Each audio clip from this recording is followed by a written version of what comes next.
So now we have one agenda item left tonight, and I know that's what you're all here for. And that is the General Plan Amendment, GPA Referral Request, Camarillo Springs Golf Course.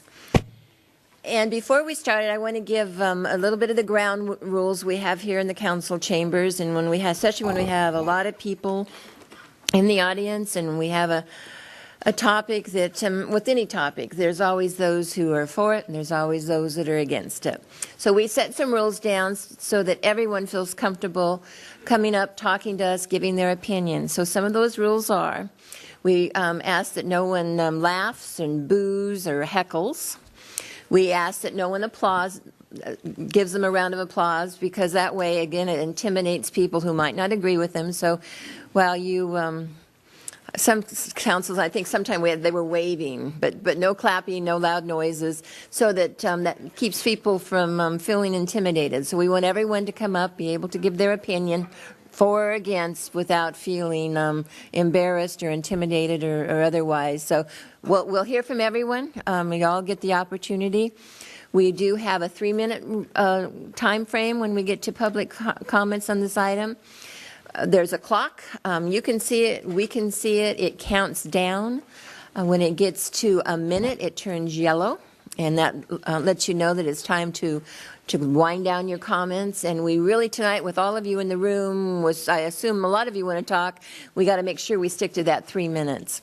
The other thing we might suggest, if you follow someone and you basically want to say the same thing, there's nothing wrong with getting up and saying, I agree with whoever, or I agree on these points, and not having to, to go through it all again. So we're here to listen. As you'll see, we listen very intently to everyone who comes before us. So I think that there's also, are there some nonverbal cards still left in the back? So there are yellow cards that you can fill out that are written comments if you don't want to get up and talk. And then there are the speaker sheets, and there's a box right by the podium if you'll put those in there. Our city clerk will get them in order, and then we will call everyone forward when we get to the public comment portion. So we will begin with our staff report, then we'll hear from the applicant, then we will open for public comments, then we'll go back in reverse order, hear from the applicant again if there's anything they want to add, and then go back to staff, and then to council comments and deliberation. Don't know how long we'll take tonight, but if by chance we get to about an hour and a half from now, 9:30, we'll take a break, and then we'll come back in 10 minutes or so and keep going. So did I miss anything? Got all the rules down? Okay, with that, then I will turn it over to Mr. Vaca, I assume. Yes, thank you, Mayor McDonald and members of the City Council. So we have a general plan amendment referral request from New Urban West Incorporated Camarillo LLC, represented by Jason Hahn, and supported by the ownership, Mr. Ronald Richards with Chameleon Springs LLC. And it is at the site of the existing Camarillo Springs Golf Course. And the request is for an amendment to our general plan land use element designation of the site from quasi-public to low-medium density residential for 30 acres of the overall 182-acre Camarillo Springs Golf Course. So for that 30-acre portion at medium density would be a maximum of 10 dwelling units per acre. A brief overview on our city's general plan. It's a document that's required by state law. And our city's general plan consists of 9 elements, and our land use element is one of the primary elements among them. It's a long-range comprehensive policy document that's periodically updated and revised as needed. And amendments are typically considered each year in accordance with the City Council policy. It's important to note for the audience and for the council as a reminder that a general plan amendment referral is only a request to allow additional study and analysis. It's not an approval tonight, and it's not necessarily a denial tonight of an actual general plan amendment. It's only to, if allowed to proceed, allow additional study and analysis. And it's important to point out for the audience that future public hearings before both the Planning Commission and the City Council are required before any approval of a land use amendment were to occur. So if there is a movement for the applicant to proceed with the referral, again, there still will be significant additional analysis and study. So the aerial photograph here on the slide depicts the existing golf course property in yellow hatching. You can see it's bound here. The existing land uses that surround the golf course include the Camarillo Springs Mobile Home Park. We also have Camarillo Springs single-family detached and townhomes. And we have Ridgeview Street along the northern border of the golf course. And to the southwest and backside of the existing golf course is Conejo Creek over here and the Camarillo Sanitary District, which is kind of off the exhibit. And then we have hillsides that surround the remainder of the development. The existing site is an 18-hole golf course with a driving range and a clubhouse. So the proposed project, as presented tonight for consideration for the referral, is to designate 30 acres of the existing quasi-public land use designation to low-medium density residential, again to allow up to 10 dwelling units per acre maximum, which would achieve up to 300 units. All new housing units are to be age restricted to persons aged 55 and above. And the project description as presented would preserve the remaining 152 acres of the golf course property as quasi-public for golf course and ancillary open space uses. That would mean that approximately 84% of the property would be maintained as golf course, open space, a clubhouse, and other open space amenities. And 16% of the overall acreage would be developed for residential uses. The request includes the anticipated study of the long-term feasibility of both an 18-hole golf course and other golf course formats, such as a 9-hole or 12-hole course. The proposal includes the provision of a new clubhouse with restaurant facilities, including outdoor dining and event space for banquets and possible nonprofit events. The proposed project also includes 8.5 acres of neighborhood parks, a dog park, and new walking trails. If this general plan amendment is referred for further study, this application would also necessitate a zone change, a residential plan development permit, a tract map, an environmental analysis in compliance with the California Environmental Quality Act requirements. Again, all of these applications would be reviewed at future public meetings if the referral proceeds. This exhibit was provided by the applicant, and we overlaid some notes just to highlight what I just outlined on the prior slide. So this tan area is the area proposed for the low-medium density residential development. It consists of 30 acres overall and would accommodate up to 300 units. It's located along Ridgeview Drive, and it preserves some open space to act as a buffer and drainage and golf course between the proposed development area and the existing neighborhoods within the Camarillo Springs community. As you can see, it has a minimum of a 250-foot up to 265-foot open space buffer between the development area and adjacent development. It preserves the existing driving range, and it proposes an additional dog park amenity just to the north of the existing pond facility that's out there today. It proposes an updated circulation network to get into the golf course parking lot and gated access into the residential community that's proposed. And it also includes a provision, as I indicated, for an updated clubhouse with some outdoor dining and event amenity space. And then it preserves the remainder 152 acres for golf course and open space. And so the balance of the existing golf course is intended to be preserved and or reworked depending on what the analysis for the preservation of golf were to determine through the review process. The applicant has gone through extensive outreach with the community since January of this year. An advisory committee was formed that consists of members of all 6 homeowners associations throughout the Camarillo Springs area, and it also included membership from the senior men's and women's golf clubs. There were 11 workshops that were held, and the intent was to create a broad framework for potential redevelopment of a portion of the Camarillo Springs golf course, and also to preserve significant open space and golf as part of any development. The proposed conceptual plan we're told, is the result of feedback from a series of 20 open house meetings that included over 400 neighborhood residents in participation. We've also been advised that the advisory committee created a newsletter and a website that they utilize to provide opportunities for the community to visualize the conceptual plans and provide comments on those plans. And they also walk the local neighborhoods to distribute conceptual plans and answer questions, and they've indicated that they knocked on 492 doors. The property, as you see here in the yellow hash, is currently designated as quasi-public with the existing general plan land use designation. And the existing zoning is rural exclusive. So tonight, first you're to consider the referral request and accept public testimony. And you have the option to approve the referral, to allow the applicant to move forward to work on additional analysis and present additional studies at future meetings. You do have the option to deny the referral this evening. If the council chooses to refer this general plan amendment for further study, the council can also provide pointed direction if they feel that's necessary or warranted.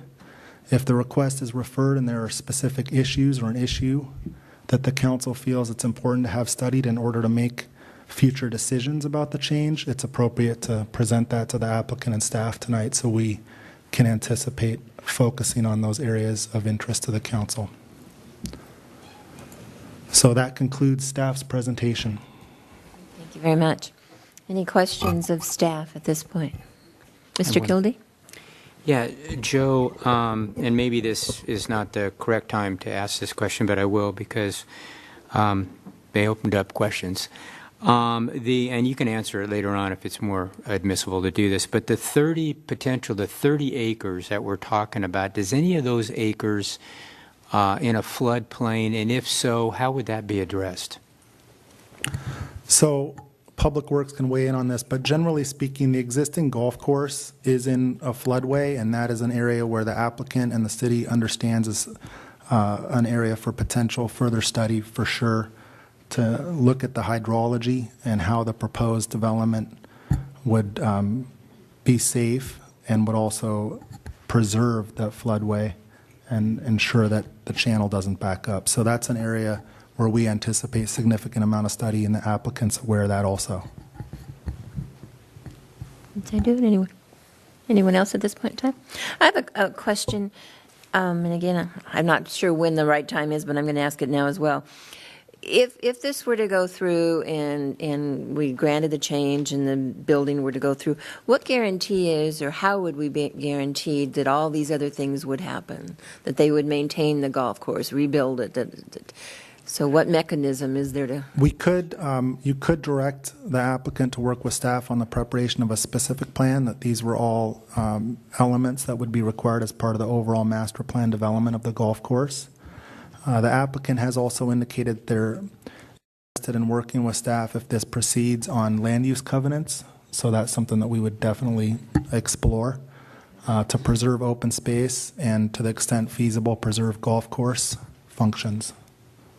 And you feel that's is that last avenue the best avenue for ensuring that this all indeed does occur? And I think it's a very strong tool to preserve open space for sure. I think the golf course is something that they want to analyze and proceed with, but we'd have to look at the feasibility for those studies. But there is a mechanism that the city, whatever it might be, can put in place if we agree Yes. to all this, to ensure all this happens, that they don't just get the zoning change and then walk away. Yes, and that's something that would be analyzed if this is referred for study, yes. Madam Mayor, just as a matter of practice, when there are developer requirements for community amenities, for example, we typically phase the development and allow certain, only a few tracts to be developed, and then time those with the installation of community amenities to make sure those amenities are built at the same time the housing is being built. Well, I understand that, but here you're talking about maintaining a golf course in the long-term future, not just building a road or putting in a, something like that. So it really is a long-term some mechanism to ensure that it happens and that it is maintained. Okay. Anything else at this point in time? Okay, I don't have speaker sheets, but I'm going to ask that the who's ever representing the applicant comes up, and Jason's back. Right. And before you start, last time you were here, we asked that you go and talk, and it sounds to me like you have gone and talked. So thank you so much for reaching out to the community and doing exactly that. We have, Madam Mayor. And thank you again. Thank you to the Mayor, to City Council, and to staff. My name is Jason Hahn with New Urban West, and we're very pleased and grateful for the privilege of having closely collaborated with the community over the course of past 8 months. I'd like to introduce Mr. Ron Kester of the Camarillo Springs Golf Course Redevelopment Advisory Committee for presentation. Oh, great, thank you. And we know Ron well very well as well. And if you could state your name for the record, though, as well. Thank you. I'm Ron Kester. I live at 6329 Katana, so I'm a resident of Camarillo Springs. And Mayor McDonald, council members, thank you very much for giving us the opportunity of coming back. We think we have something that's special and something that the community supports and something that will enhance not only Camarillo Springs, but enhance Camarillo as a community. Kind of interesting, when you were talking to Jason, you said, you advised him to go back, and we heard that loud and clear as a community. The problem that we had is that New Urban West did not have a contract anymore. Okay, so what we did as a community, and the reason I wanted to talk to you is to talk to you about the process that we went through, and that this, you see up here, it says a community plan for Camarillo Springs. This is truly what the community has put together as this is what we think is best for our community.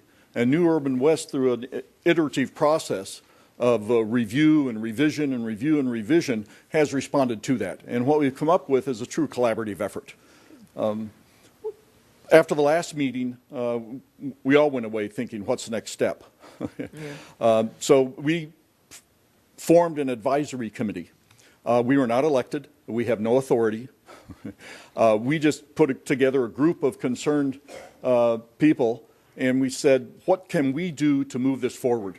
Because very honestly, we were afraid that the golf course was going to close down, was going to go away, and we wanted to do everything possible to prohibit that.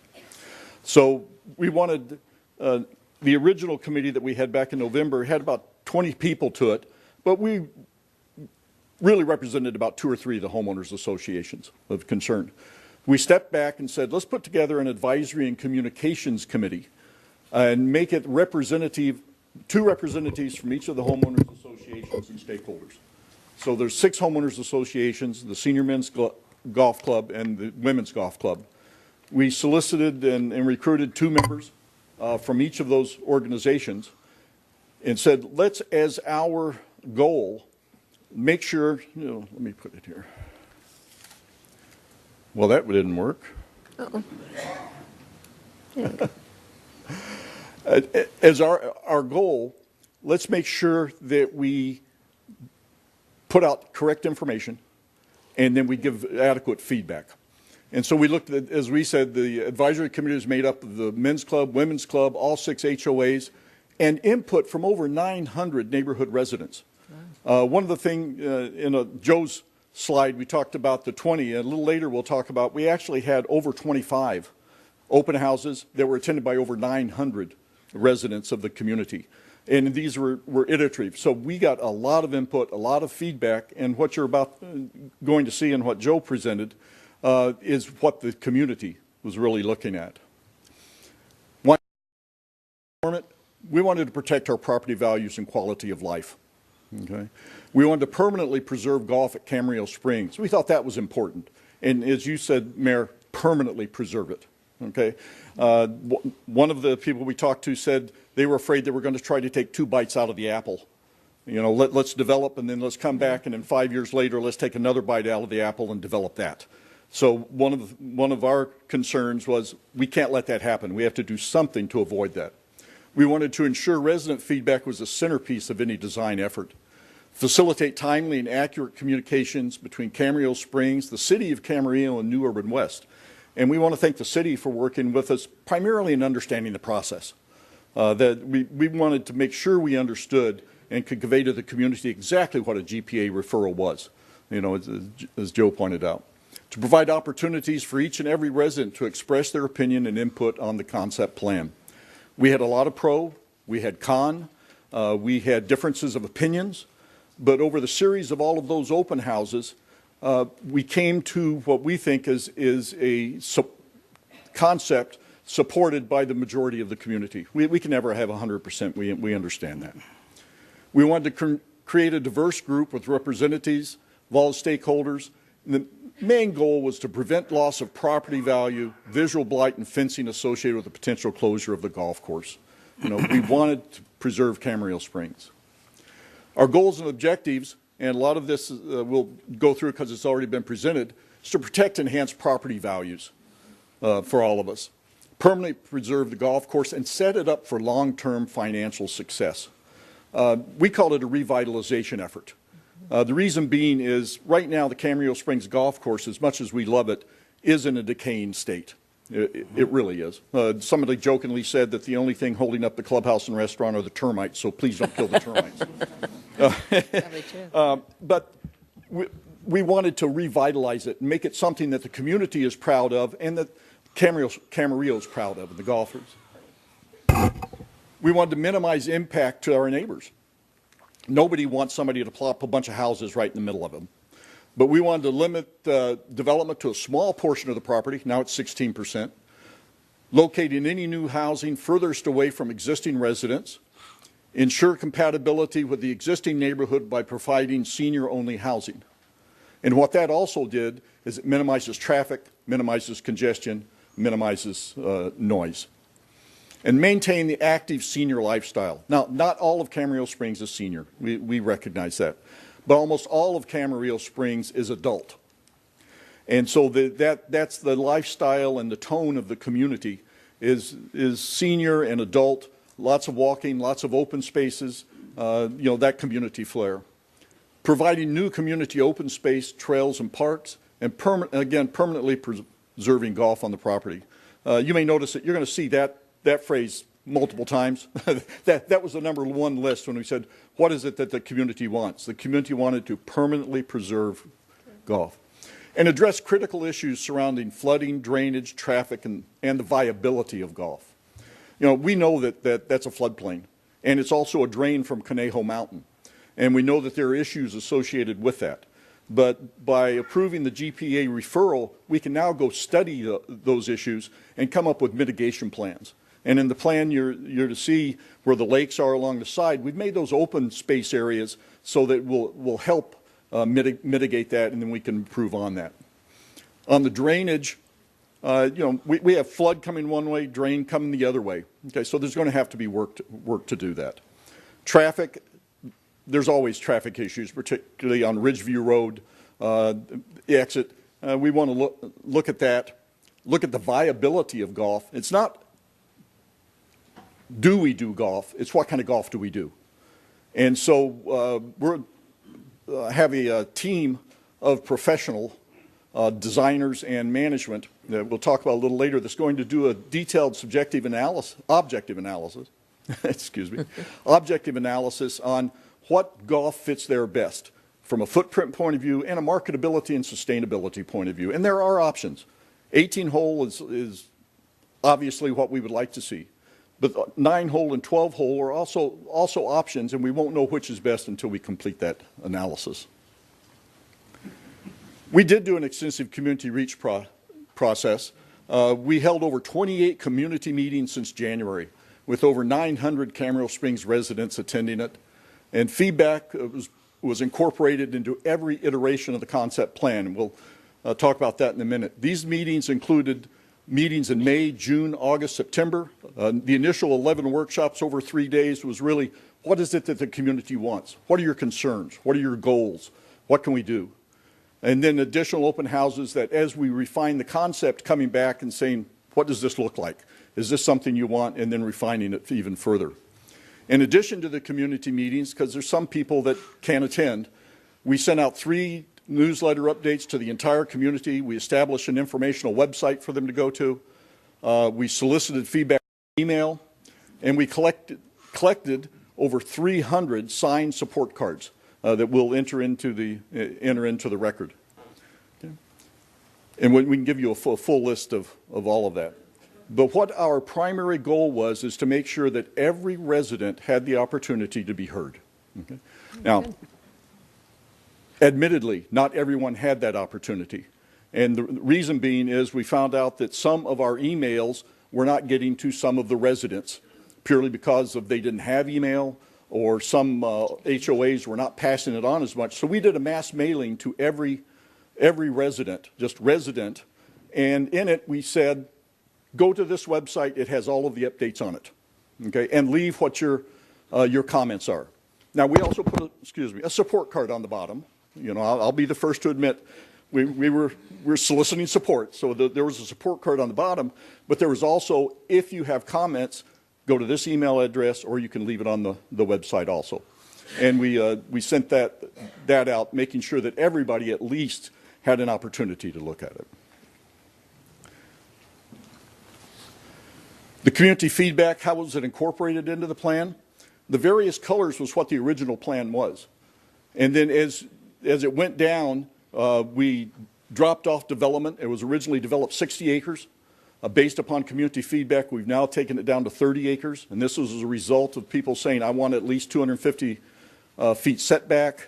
This is a drainage area. We have to make sure that we accommodate that. The current concept, and Joe covered a lot of this, is 84% of the property is maintained an open space, golf course, and a clubhouse. It's going to have a new clubhouse facility with restaurant, a bar, outdoor dining, and open space. It's going to have walking trails. It's going to be age restricted. Okay? Down at the bottom, the golf course will remain open and operational while the redevelopment studies are being completed. This was a primary concern with us. We wanted to make sure that the golf course stayed open. Because if it closed down, especially for more than 3 or 4 months, there's no way to bring it back. And we achieved that. We got a commitment from New Urban West to immediately study and address flooding, drainage, traffic, and the golf viability. And the community outreach will continue throughout the planning process. This has really already been seen. We can come back to questions, but this is an aerial of what it looks like. Okay, you can see the additional open space areas, the walking trails along the lakes there between CCV and the proposed resident. That's going to be walking trails all around those lakes. Okay. And it's consistent with the existing community. You know, the density is consistent, the architecture is consistent. The lifestyle, senior and over, is consistent. And these are just some renderings, the new clubhouse, restaurant, and bar. Okay. We're restoring and revitalizing the clubhouse and grounds, so it will not only be a new clubhouse, restaurant, and bar, but it's going to be outdoor sitting areas. It's going to be outdoor walking areas. It's going to be 8.5 acres of new neighborhood parks, including several dog parks, large and small. That's one thing we learned. You don't mix the two. And then parks, trails, and open space, and retaining the driving range, which we got input back that in order to have a viable golf course, we need the driving range. So we retain the driving range. And all of it is improved. We're not just talking about more of the same. We're talking about revitalizing and improving. This is pictures of the types of housing that will be built. Obviously, one of the reasons we're going with senior housing is it gives a much better view shed. Excuse me. Okay. So we think that the community plan is worthy of your support. Okay. It meets the requirements of the Camarillo Springs community. Okay. It saves the golf course. It preserves golf permanently. It revitalizes that portion of Camarillo Springs, and we feel that it will be a major addition to the community rather than a detriment to it. This reflects, as I said, And I'll just enter these in. Here, I'll hand them out to them. Over 300 signed support statements from residents of Camarillo Springs.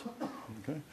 Of the 900 people have given their input, and we feel this is a community plan that the community thinks this is what we need in order to preserve golf and to preserve Camarillo Springs. What we're asking of you is to help us in that preservation and help us in that revitalization. We can make the golf course as nice as it was 25, 30 years ago when it was one of the premier golf courses around. We can have a great restaurant. We can have a great bar. We can have a great outdoor community parks. We just need your assistance in approving the GPA referral so we can move to the analysis stage. Okay. Questions? Now that's good timing. Absolutely. Wow. You get an A for that. Yeah. I guess we're open to questions. Perfect. I guess I will ask that. Jason, Hahn, do you have anything else to say, or you're turning it all to Ron? And then we will probably have some questions. Mayor, I'd be happy to answer any questions along with Ron. Okay. And I'm assuming you're back on board in a paid position now, right? You just didn't come up just to join us for the fun of it. That's correct. So you now are the representative, and your company is, okay. Perfect. Questions? Ms. Craven? Yeah, right now, sorry. Right now, I just have a couple. This might be for Jason because it's in the information that was filled out and is in our packet. It says that the Camarillo Springs Golf Course, in 3 places it says this, is currently zoned residential use. I'm just asking if it's already zoned residential, why are we here? Well, there's a distinction between the general plan designation and the zoning designation. Okay. And within zoning, it does allow residential to be developed because it was for agricultural.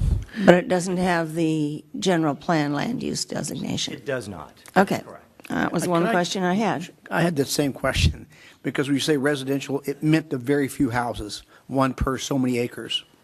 That's what you were talking about, correct? That's correct. And I think if in the event that the general plan was actually consistent with the zoning, I think just by the calculations alone, it would allow over a couple of hundred homes. Well, I'm not saying that, but what it says right now is, yes, it does allow houses of a certain amount. And This is my questioning time. Correct. That's correct. This is Don't great. confuse it. So as to, then I guess this is for Mr. Kester, because you have said a couple times there were 900 residents, and in the written materials it was 400, and I understand that's the difference in timing. But what I'm wondering is, are those unduplicated residents, or is it the same people coming over and over again? There's not total unduplication. There is some duplication, but we probably have about 300 to 400 that are unique residents, and then we have some that are duplicate. You know, in any series of open houses, you're going to have series of people. Right, so it was 900 people who showed up at the meetings, but not necessarily 900 unduplicated residents. Exactly. Okay. And just a point of clarification, what we did on the open houses is, rather than just have a big open house somewhere and invite everyone, we had them at the individual HOA. We had some that were open to everyone that we had at the Orchid Room, the initial ones, that anyone could attend because we wanted a good diversity of opinion. Then we had, for the iterative process, we had open houses at the individual HOAs. And typically what we'd have is we'd have one at CCV, we'd have one at the Springs, and then we have one at Courtyard, and then we would have one that combined Palmera, Tierra, and Miramonte. Okay. Do you have any idea how many total residents there are out there? As far as residents, I don't know, as far as units, there's about 920. 920 units? Yeah. Not, pardon? 967 There you including go. the Courtyard. Okay. Thank you. Anything else? That's all I have right now. Mr. Chimbley? Yeah, I have several questions for Mr. Hahn. And Mr. Kester, take a chance and maybe take the opportunity and sit down, and I want to compliment you for all of your efforts in this. And Mr. Hahn, I have a number of questions for you, if I may. First of all, I think the city clerk is going to hand you an exhibit, a document, that's from the city of Ventura. And there are copies for all of the council members that I'd ask Jeffrey to hand out at this point. And the document is a May 2017 golf course evaluation study for the City of Ventura's golf course system by Proforma Advisors, which is a professional consultant in the golf field. And it was the analysis of reducing the existing 18 holes at the Buenaventura course, the question of whether or not to reduce those 18 holes to 9 holes. And I want to read you an excerpt that you have in front of you. It's yellow highlighted, and I'm just going to read the excerpt to you. From the city's perspective, the value of a 9-hole golf course operation versus the current 18-hole configuration is estimated in Table 7-2, which is also attached to your document. As indicated, reducing the golf course from 18 to 9 holes results in a substantial decrease in net operating income. Revenues are reduced by about 1/2, while operating expenses, many of which have a large fixed component, are reduced by only 35%. Thus, net operating income as a 9-hole layout is reduced by nearly 75% from the existing 18-hole golf operation. So what I want to, the first question I want to ask you is the economic sustainability of a course of various sizes, and I'll just pick 3, 9, 12, 18, you can pick whatever size you want. Is that an issue that your company has preliminarily analyzed in conjunction with a revamping of the Camarillo Springs Golf Course? We have committed to the advisory committee that we would be analyzing all 3 formats of golf. And in fact, that's part of the reason why we turned to the advisory committee, and advisory committee actually enlisted a number of local golf experts. And I personally, at this point, am not equipped nor qualified to answer such a question, but I'd be happy to turn it over to Ron Kester for... Well, no, that's okay. What I'm hearing... Can you come back up to the mic so that everybody... I'm sorry, Mr. Kester, go ahead. The advisory committee had the same question, and we knew we were not experts in golf. And so we went out and solicited the advice of Gary Lewis, who is a golf expert, who has designed and managed over 100 golf courses, actually in the 70s managed the Camarillo Springs Golf Course. And he if you allow a moment, I'd like to call him up and have him address that issue, because he advised us on that. Well, perhaps he could, and I would appreciate it, but perhaps we could, well, I'll tell you what, Madam Mayor, if you're okay with that, but I do have some more questions for Mr. Hahn. Why don't you, go ahead and finish that, and then we'll go to, I don't know if he has the speaker sheet. Does Mr. Lewis have a speaker sheet? Okay, so when it's his turn, we'll hear from him. But you have more from Mr. Hahn? Oh, yes, I do. So, Mr. Hahn, what I'm hearing you say, and my question was really focused at you, forgive me, as the developer and the representative of the property owner, because you two are joined at the hip. You have not, what I'm understanding you to say is that you have not done, as of yet, that preliminary analysis relative to those various sizings. Am I thinking of that correctly? That is correct. We are asking for permission through the approval of a referral so that we can conduct those studies along with other necessary studies. Okay. So based on that understanding, I'm looking at page 1 of the project information sheet that you submitted with the GPA referral application. And it's the second bullet. And it says that the goal is to permanently preserve golf at Camarillo Springs, and Mr. Kester, in fact, articulated that goal. And as a second point, your application in the summary of the community outreach section, which is, for my fellow council members, it's on page 9, it's big page A20 of your agenda packet. That's the first bullet, and it states, and I'm going to quote, it states in part that the concept plan for redevelopment of the existing course will be to, quote, preserve golf and set it up for long-term self-sustaining success. And that's a quote from your application, right? That is the goal. And you recall, that's the goal. What do you mean by, as the developer's representative, as the applicant, what do you mean by the phrase long-term self-sustaining success? That it as a business, it has to function. That it as a business, it can't be losing money.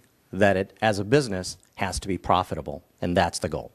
Do you set any boundaries of over what period of time that is to occur? From a period of time standpoint, Sure. we'd be happy to like any business. It has to be able to it has to be given enough time to take hold. Fair enough. And like any business owner, if we're developing that golf course, we'd give it the appropriate time. But also, these are all questions that really have to be answered by the golf experts, and they have to advise us. And at the end of the day, we have to decide it's something we can deliver, and that's the analysis we are prepared to embark on. Okay. There is another part of your application, and for my council colleagues, I'm referring to page A18. It's what's called the open space element, Mr. Hahn. It's on page 7 of your application, and it states that New Urban West will, and I'm quoting here, will explore various legal mechanisms by which the property, even if golf becomes financially infeasible in the future, will remain open space and be unavailable for future development of any kind, close quote. And that's the phrase directly from your application. Recall that phrase? Yeah. Okay. What did you mean by the term, quote unquote, financially infeasible? Well, one of the concerns we wanted to address directly from the community is that in the event, for whatever reason, that golf as a business is not sustainable there in the future, they were concerned, as both Mayor McDonald brought up, relative to what do you do to protect it as permanent open space. So our proposal is we would be willing to look at a number of different legal mechanisms, either a covenant, a permanent covenant, over the open space area that is currently golf, so that no development in the future can take place. Well, let me move to a slightly different question. Who makes the determination, as you see it, looking out into the future, who makes the determination as to financial infeasibility? Well, I think it's a number of different things. I think it's, for one, it's the market. We'll see whether or not the market, if we do a good job of putting together the right format of golf and the business is sustainable, and I think where you're leaning is it the community, is it the city, is it the developer? Who determines, who sets the threshold whether or not that golf operation is profitable or sustainable? And we're open to defining that with the advisory committee and city staff. Well, you see one of the directions in which I'm going, and obviously free market has an awful lot to do with it, right? Of course. But relative to a determination of whether the golf course is financially infeasible, help me understand here, I wouldn't see anybody making that determination but the folks who are actually running the golf course, right? It's not going to be the city. Well, there could be transparency to the city. Well, no, but let's talk. It would be ultimately that's a determination that's made by whoever is running the golf course. Would you say that's an accurate understanding? It is a business like anything other. It needs to be self-sustaining. Absolutely. Well, have you preliminarily made a determination or considered who would make that call on whether or not it's financially No, we have feasible? not. Okay. My understanding is, and I know there was a communication from and I'll just say the advisory committee, for want of a better term. Thank you, Mr. Chair. That they've indicated that the golf course and other recreational amenities would be, and I'm going to use the term HOA controlled, in quotes. That was my understanding. Is that something that you've considered? And if so, what does HOA controlled mean? And this may be a question for, not just for you, Mr. Hahn, but it may be a question for Mr. Kester. I would like to know what you mean by HOA controlled, because that could have a number of different meanings.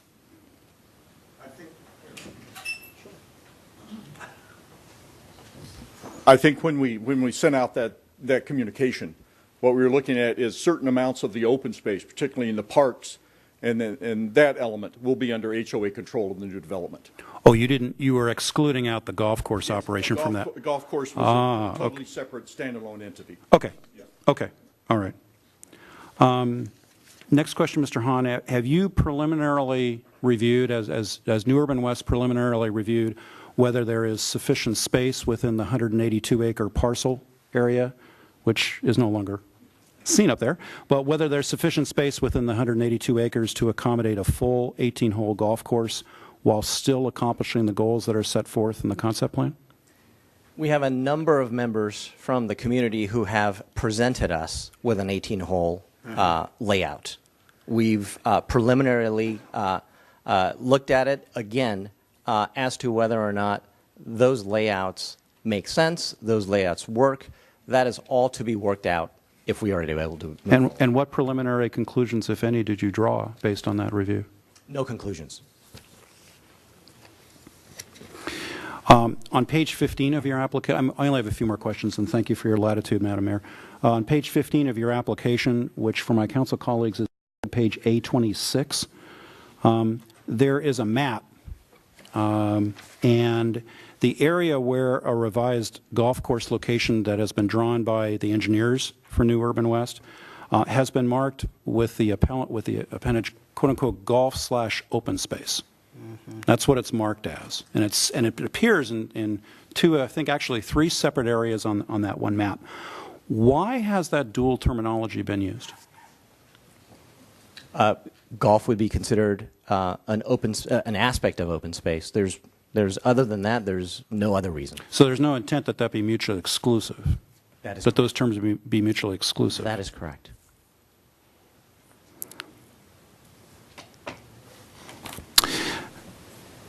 There was an email sent by, and I'm going to say again, the advisory committee, with apologies to Mr. Kester. The advisory committee, it's provided to the city council its written position on this GPA referral request, and it's very similar in nature to, I believe, the concept plan that was up on the PowerPoint that Mr. Kester provided. And it indicates to us that the committee supports the referral only if several conditions are met by New Urban West. And are you familiar with that document? I am familiar with those. Okay. Does New Urban West and the property owner agree to each and every one of those conditions? I can tell you that the fact that the property owner has signed the application for the referral, that is a commitment that that we will meet and the property owner has agreed to. Okay, so I'm understanding you to say yes. The answer to that question is yes. Absolutely. And then last question, I want to focus on an issue that's very important to me from an environmental standpoint, and there are obviously a lot of environmental issues at play here, including traffic, wildlife migration, et cetera, but I want to focus on floodplain and hydrology for a minute. Sure. Has New Urban West's engineers made at least a preliminary analysis of the floodplain and the drainage constraints that are involved in siting houses in what's called the residential planning area that was on the concept plan Mr. Kester showed? New Urban West has experience working within the floodplain, and I do want to clarify one aspect of part of the presentation, which is that there is floodway on the property itself. The floodplain exists, but the floodway actually exists outside of the property.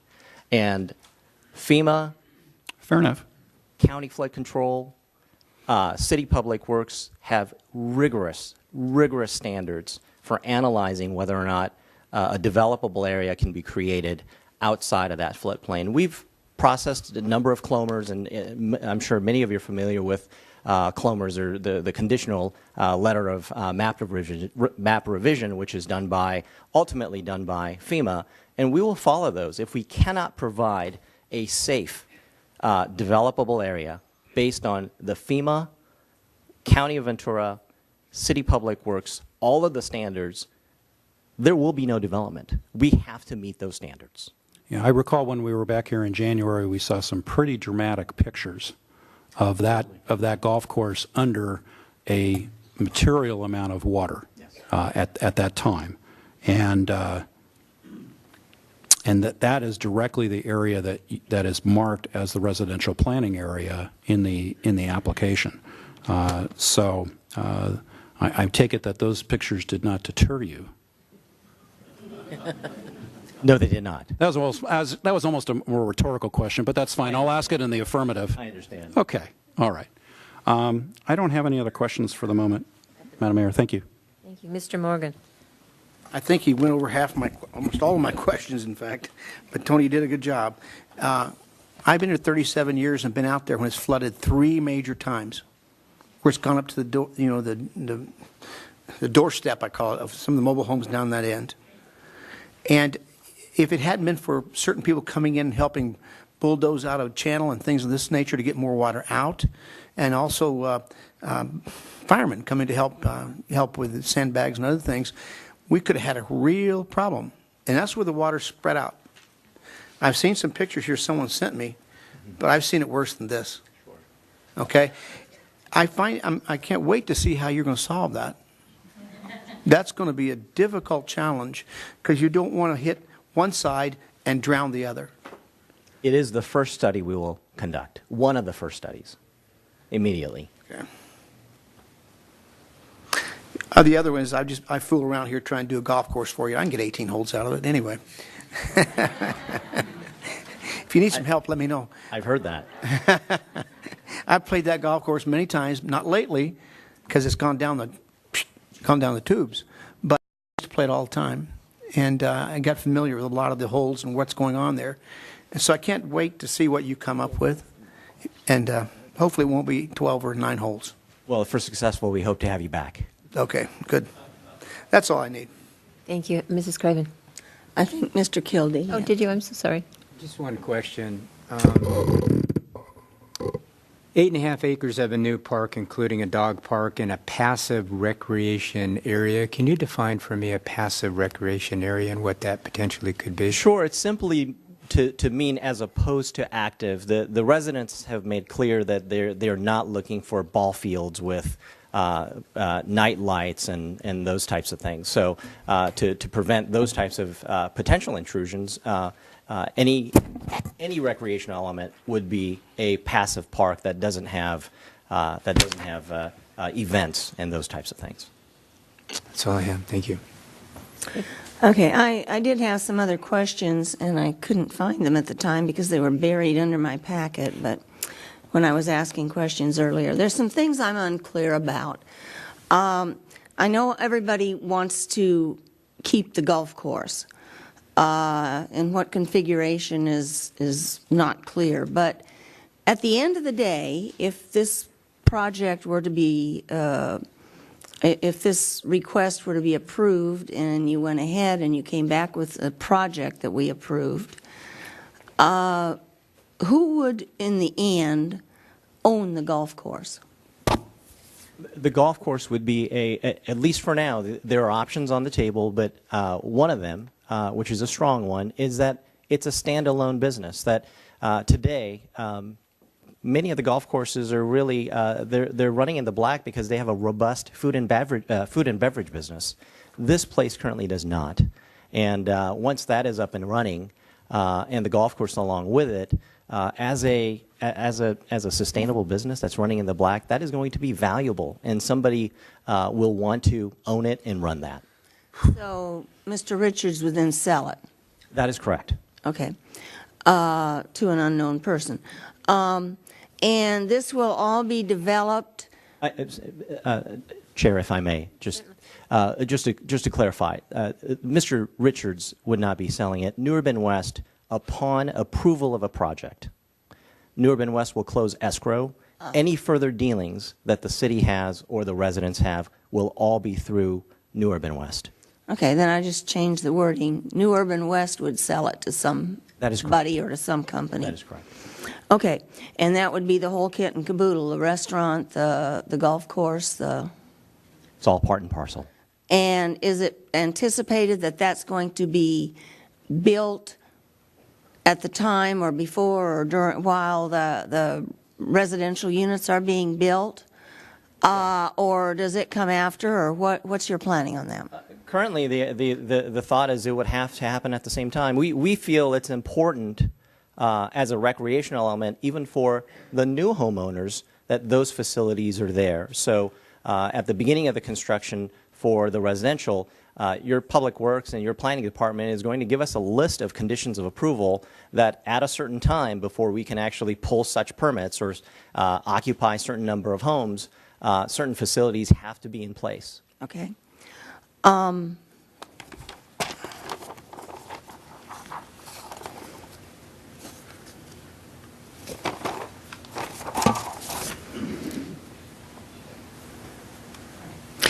So this golf course restaurant business will be built, and that'll be a risk you'll take to, or is that going to be added into the price of the new homes? I'll answer it simply in that yes, it is all a risk we take. The processing here through the general plan referral, building of the golf course, reconfiguring of the golf course, the rebuilding of the brand new clubhouse, restaurant, and bar. All of those things are things that we take on as a risk. That's just part of being a developer. As separate from, will there be a component on the price of the homes that goes toward this? The price of the home is the price of the home. It's what the market will bear, and if we can't make that work, look, we've been in situations where the market doesn't. We go through a whole extensive process. We get to the end, and like 2006 and 2007, the market is not there to cooperate with us. But the goal here is to have a successful development that combines both the senior residential community, the new senior residential community, along with a revitalized golf course with restaurant and bar and other facilities. Well, I don't think you answered my question, but we do have a whole lot of houses being built out here right now. As a result, the number is a result of the fact that they had plans approved and then it didn't happen because of the economic downturn. That was an aside. You don't understand it. It's just about as much as you didn't answer the question I asked, but that's fair. Okay. Anything else? That's all. I have just a couple for now, and we may have more at the end as we work through this. But just to make sure I understand, you build all of this, and we have these beautiful open space and walking trails and a lake and all these other things. Who maintains those? The walking space, you're referring to the trails and the parks. Yeah, forget the golf course for a moment. Let's move over to everything else. Yes, again, to refer back to Ron's question, what we'll be looking at along with your planning department is whether or not those facilities are best to be maintained as part of the golf operation or to be maintained by the HOA of the residential operation. So it'll be decided one way or the other. We'll do what's most financially prudent. So when we talk about the HOA, we're talking about the new HOA for the new development? That is or correct. For all the existing HOAs? No, the new HOA. There will be no financial burden on any of the existing homeowners and residents. Very important. Okay. Let me see. I had one more. Oh, of all the residents that are now on the golf course, whose property faces one way or another the golf course, will they all still remain in that same situation, being on the golf course, or will some of them switch to open space? Yes, in fact, some of them, have voiced that they actually like being in front of open space. So there is an aspect, there's a section, as you can see on the plan, over in the CCV on the furthest left, that will now be purely reserved for open space, a lake system that they currently have. The water is there, so on and so forth. And that would have trails, and they would not. Some of them have actually said that it's actually nice that they wouldn't have golfers in front. But You don't have the golf balls coming in. correct. Okay. And I think one more, and maybe this just goes on my list if we move this forward to have you really look at, but when we talk about seniors, I think the one thing that we hear a lot of is they want single-story residences. So I hope that is a major portion of yeah, Won't happen.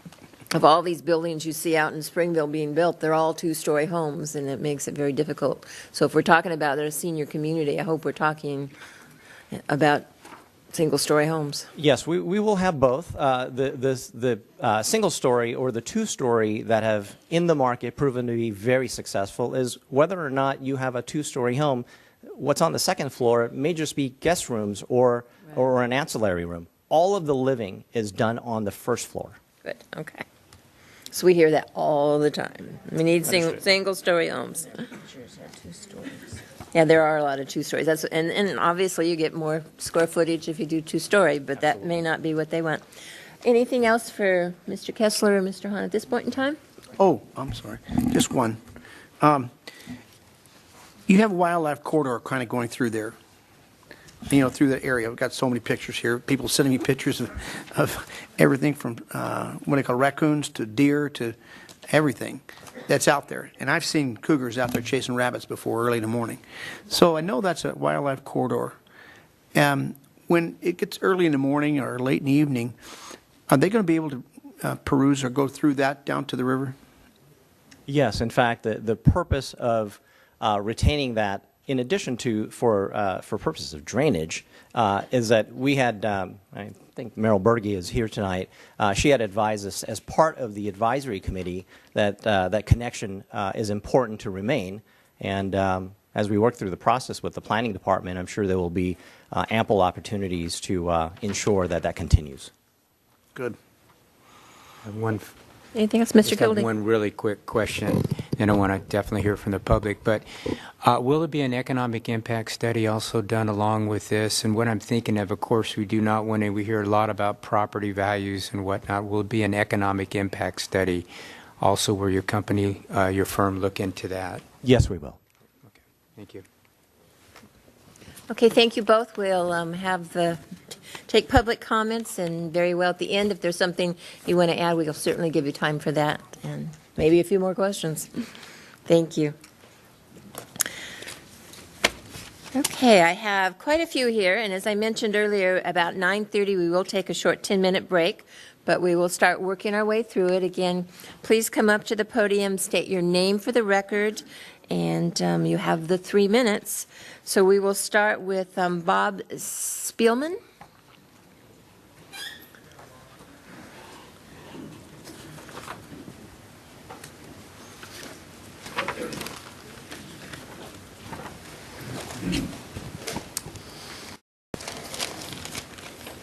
Can't see anymore. Know the feeling. Good evening, Mr. Mayor, or Mrs. Mayor McDonald, and city council members, staff. My name is Bob Spielman. My wife and I live at 57 Margarita in Camarillo Springs Country Club Village.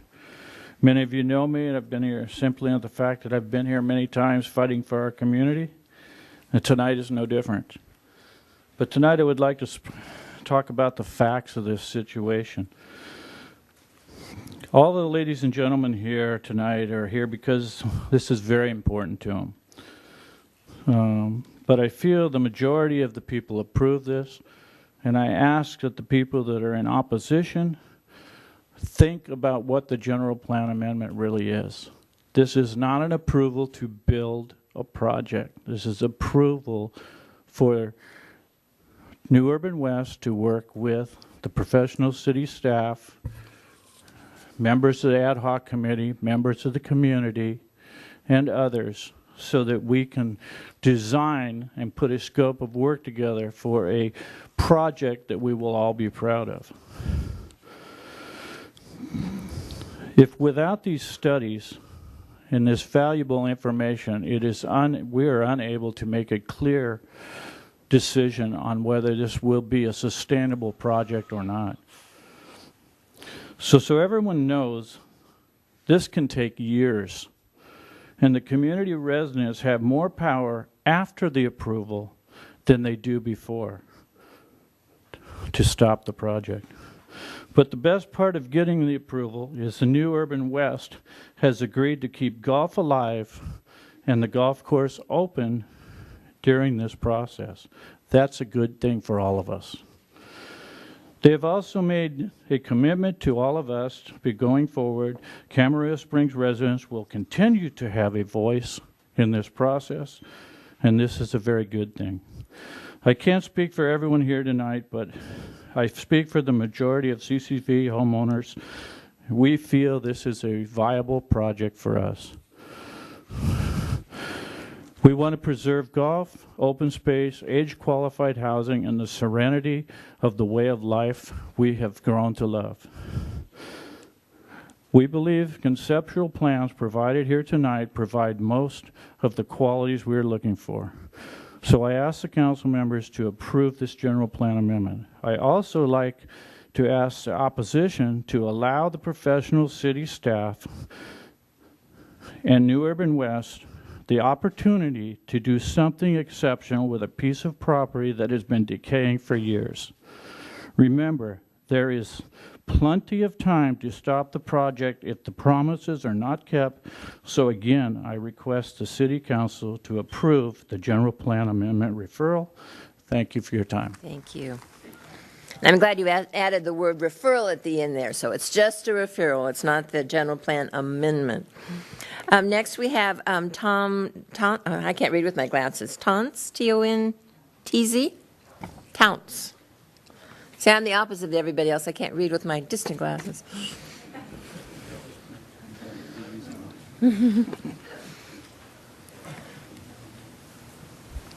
My name's Tom Touts, and I live in Camarillo Springs in the Miramonte section. And I was actually born in Camarillo a long time ago. Unfortunately, my parents moved away, so it took me many years to get back here. I've been a golfer at Camarillo Springs since the mid-'70s. And in 1989, I moved to what I call the island of Camarillo Springs. And I call it an island because it's a very unique neighborhood. It's a very unique place. It's when I was standing on that 10th fairway on that lot that they were developing, I found a sense of serenity and peacefulness that you don't find in many places in Southern California. It also lacked three things that made it a great place to live. There was no gas station, there was no grocery store, and there was no signal light. So, but as Bob Dylan sang in one of his songs, times they are a-changin', and we are now facing a crossroads. We have the choice of bringing back the island of Camarillo Springs for future generations to enjoy or to let it deteriorate into an eyesore. We are dealing with a developer who appears, in my opinion, to want a win-win situation. This is the best of both worlds. Let's give them a shot at continuing our island of peace and serenity that it has been and hopefully will maintain for the future generations who are going to live there. Thank you. Great. Thank you very much. Next, we have Charlie Wilson. And after that, we have Chanel Lamone.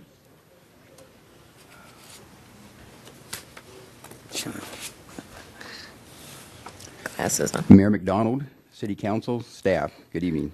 My name is Chuck Wilson. I live at 75 Marguerite Avenue on the 15th Fairway, where we enjoy watching the wildlife, the lake, and the wide open spaces that the golf course provides.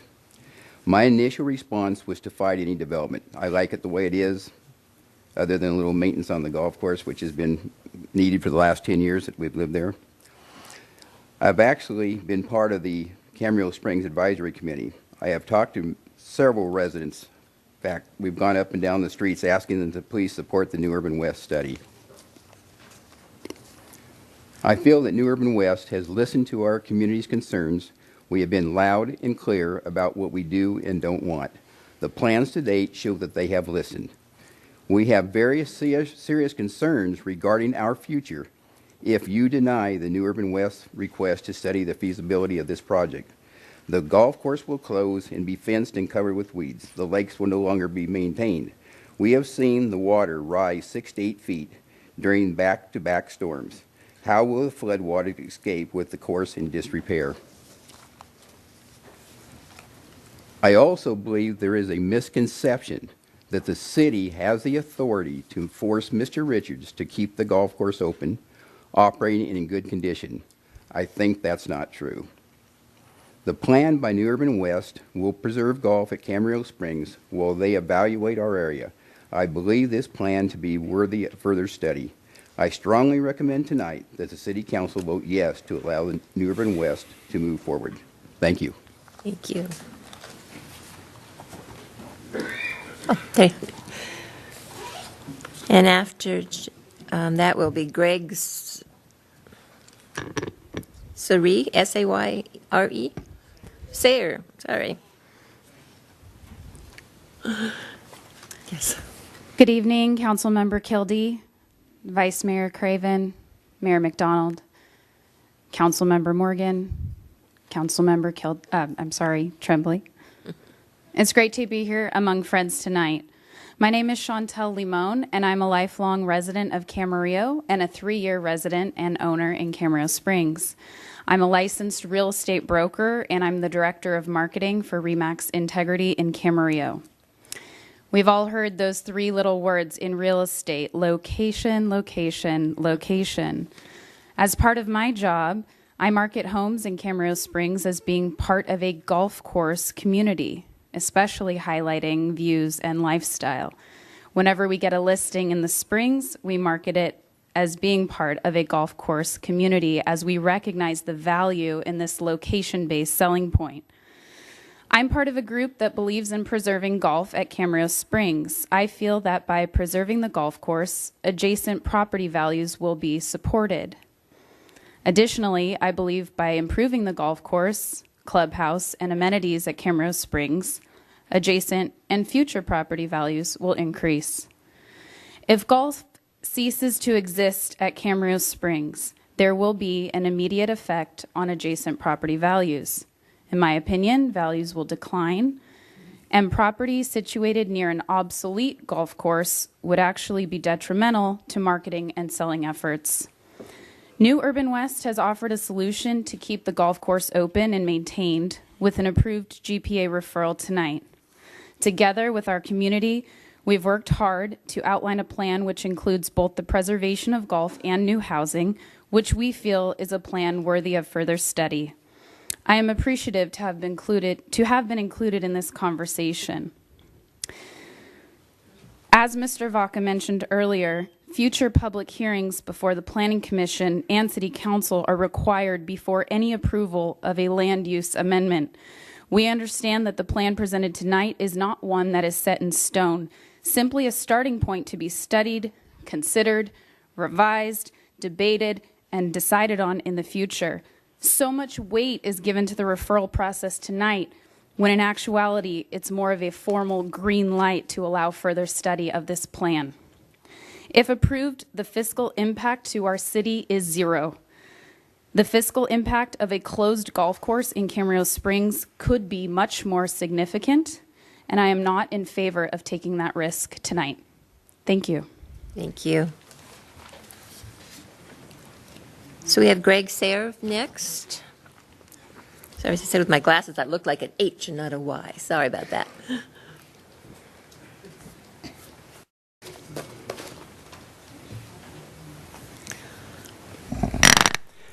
Hi, Mayor, City Council. It's a pleasure to come and speak with you tonight. You could give your name for the record. Greg The right Sayre. way. Thank you. Sayre. I live in Camarillo Springs. I got involved in this project last year. I'm a golfer. I'm on the board of directors of the Senior Men's Golf Club at Camarillo Springs. And I'm the tournament director.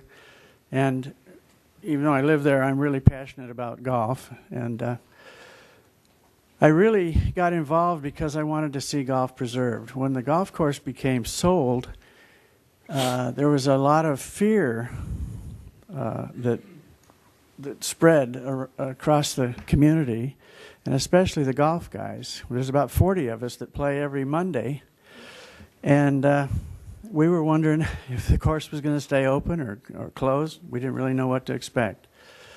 Jason came to the golf club and asked to speak with us and start talking about thinking of ways that we could compromise and plan to allow some residential construction and still find a way to preserve golf.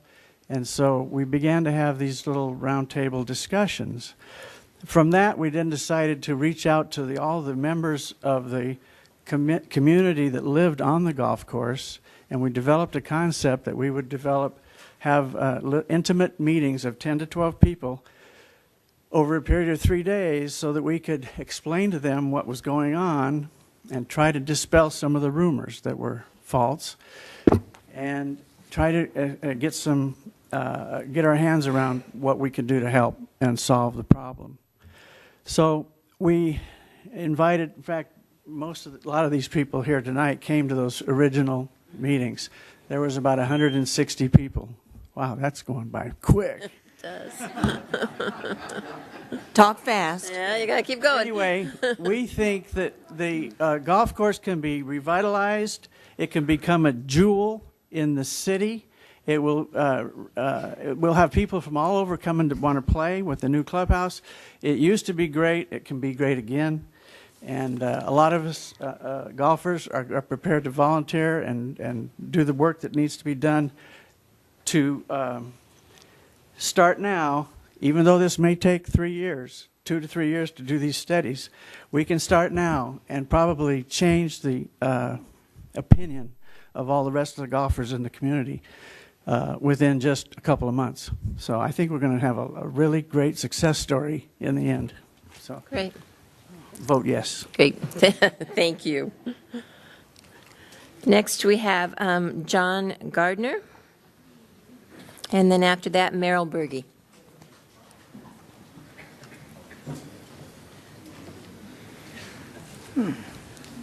I'm John Gardner. I live at 6061 San Dimas Avenue. We live on the 8th fairway, and we do collect golf balls. My wife and I looked for several years until we found just the right place in Camarillo. We lived in Agoura for 40 years. We paid extra to be on the golf course. We spent a lot of money renovating our home, thinking this was going to be our beautiful final resting place on earth, and we love it, and we don't want it to change. However, I'm a business person. I'm still working. I believe in free enterprise, and so we realize that a property owner has a right to develop. Now, one thing that's not been mentioned here tonight, New Urban West is not, as I understand, a representative of the owner. They are a business-oriented developer who, if this process is approved, will begin to put option money on the table to acquire the property from the property owner. So I've been part of the committee. I've been impressed with Jason and his team in terms of being professional, understanding. They've already made concessions. So I'm excited about the idea of working with professional people to create something of value and as quickly as possible moving the owner, who I understand may not be a nice guy, out of the picture. So I would urge you to vote yes. Great. Thank you very much. And next, Merrill Berge. There she is. And then after that, it'll be Glenn Melnick. Hello, City Council, Mayor McDonald, and council members. Thank you so very, very much for once again being here on a Wednesday night and considering general plan amendment referrals and all the testimony that citizens have input here. But I have, my name is Merrill Berge, and I know I don't live in Camarillo Springs.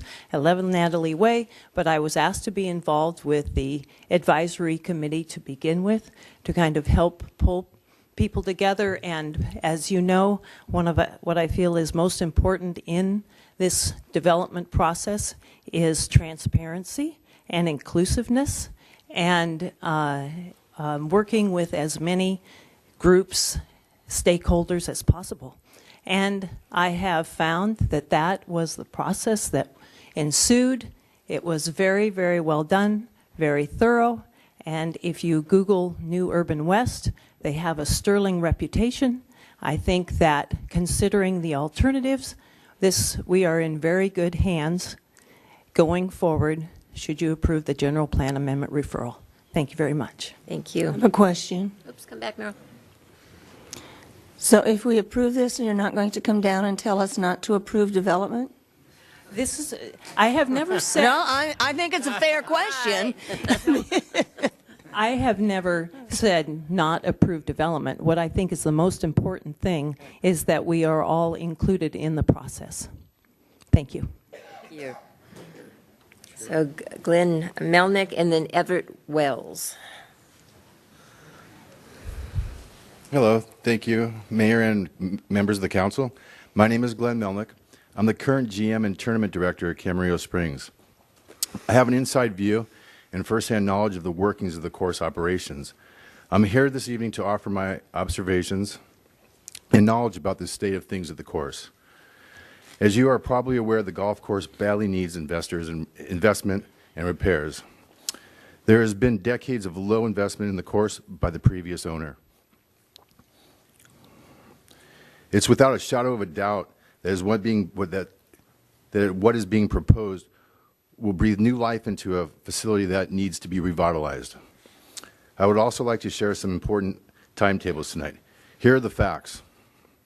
The current management contract expires October 1st. In 5 days, my entire staff could be out of a job. I have confirmation that no extension of my existing contract will be made if this general plan referral is not approved. As the GM, I have yet to see or hear a replacement management company contact me or my staff to keep the course open past October 1st. What I have been able to confirm is that New Urban West has a contractual agreement with the property owner that the course will remain open and the business as usual, provided the GPA referral is approved tonight and the New Urban West begins to move forward in the working with the city. I see hundreds of golfers and residents each week, and there are a lot of faces here tonight that I see on the course. From what I have heard, the consensus in the community is that we need to study the community plan. I see nothing but positive, both short-term and long-term, if New Urban West gets to move forward. Approving the referral request tonight creates certainty for my staff and community. Denial creates huge risk that may really harm folks. I respectfully ask the City Council to approve the GPA referral and keep the course open. Thank you. Thank you. Everett Wells next, and after that, Gary Lewis.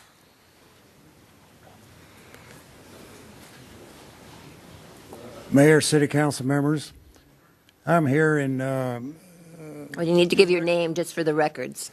Oh, my name Sorry. is Everett Wells. I Thank live you. at Camarillo Springs Mobile Home Park, and I'm here in support of a yes vote for the general plan referral. There's not much I can add to what the people before me have said, except that I was here in January when it was recommended that New Urban West go back and get with the community. And they have met us more than halfway. And it is my feeling that if this general plan referral is not approved, it would not be a good thing for our community. So thank you for your attention. Great, thank you. Gary Lewis, and then I think it's Jeffrey Wilson, or it could be Gary Wilson. You can choose. Hi, my name is Gary Lewis. I live at 345 Avocado Place in Camarillo. I agree with what most everyone has said in an effort to be quick and urge you and ask you to please approve this referral this evening. I have kind of a vested, unvested interest.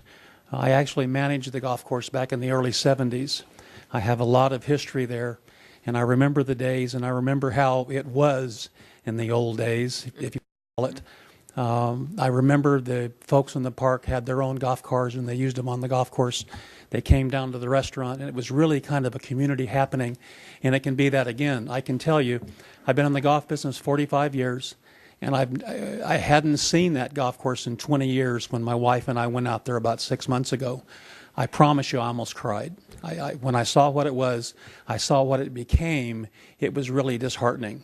But I can tell you in that location and the support of the community, it can be something special, again, very special, and I urge you to approve this referral. Thank you very much. Thank you.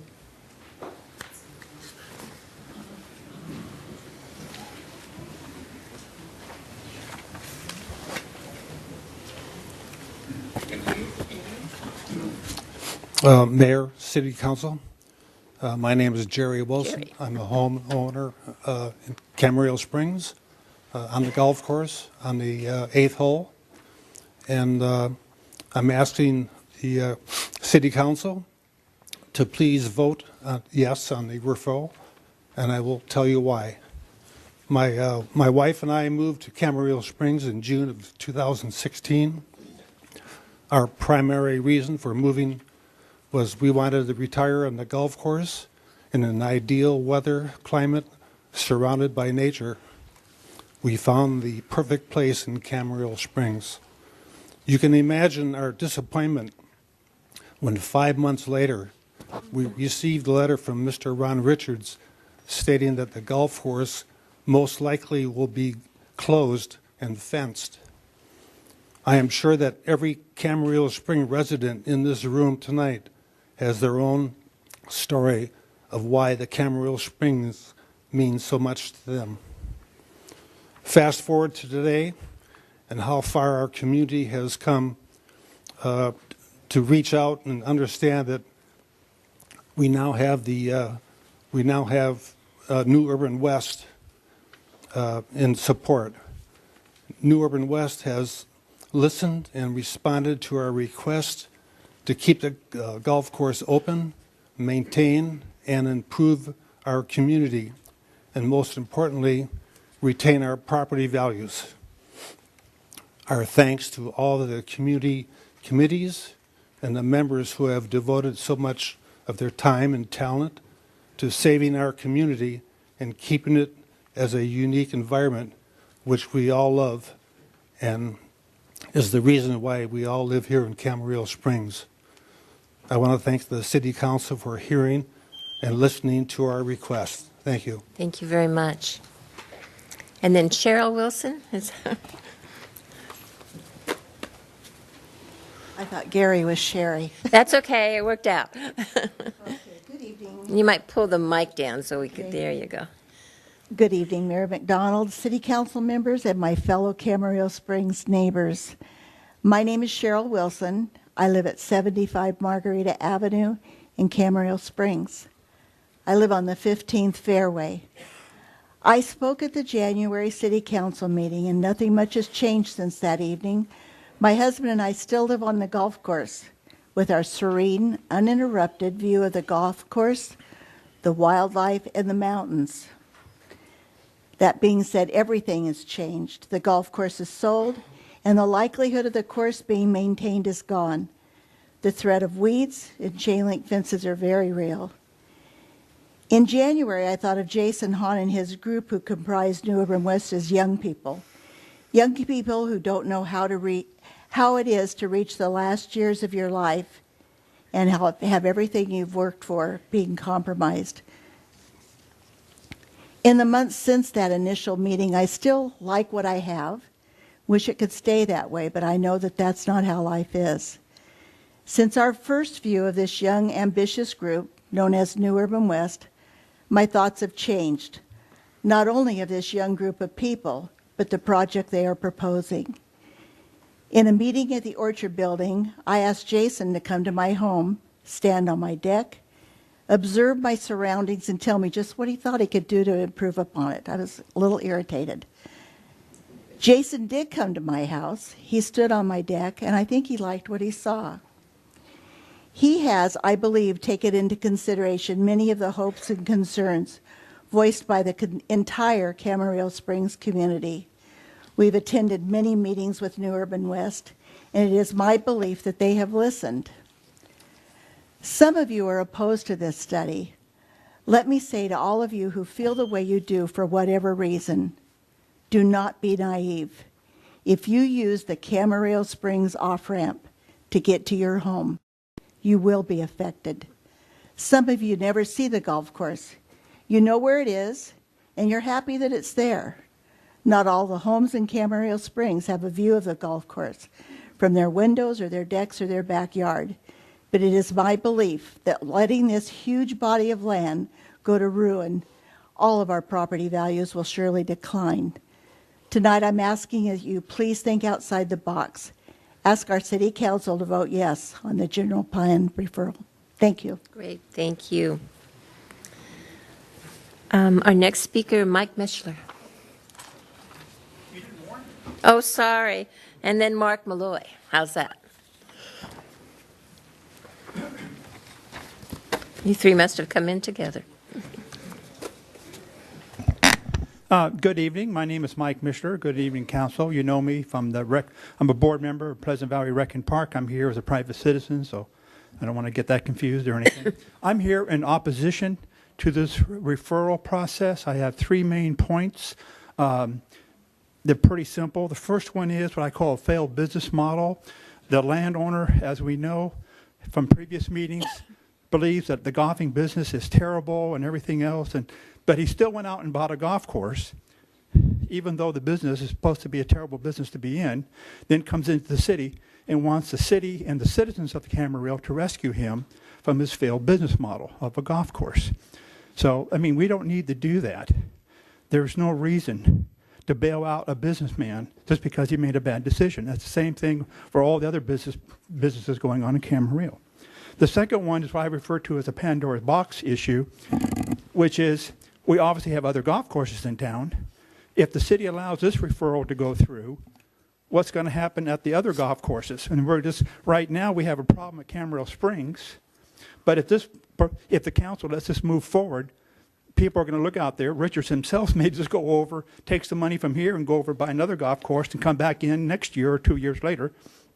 And we'll have the same problem at 3 other sites across the community. We're not really solving anything.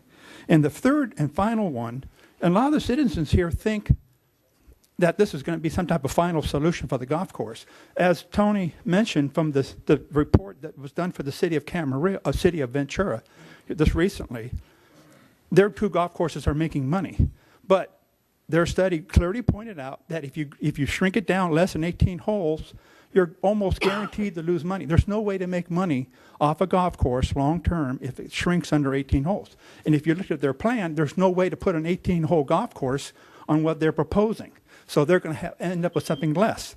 Now, Hans says that, well, it's going to be profitable and make money. I don't believe that. But even if that was true, then why, if a 9 or 10 or 12 golf course, a whole golf course can make money, why not an 18-hole, the current one, and the owner can simply sell it. If he doesn't like the business of being in the golfing business, shouldn't have bought the property in the first place, and he can simply turn around and sell it to someone else who can run it the way it should be run for the city and the local citizens there, and have a full 18-hole golf course run the way it should. But that's not going to happen if the city moves forward on this proposal. And I think long-term, that scenario you're looking at, only the first phase of the project coming back to the city again to haunt us, because the whole thing will eventually collapse under its own weight. Thank you very much. Thank you. And Mark is next.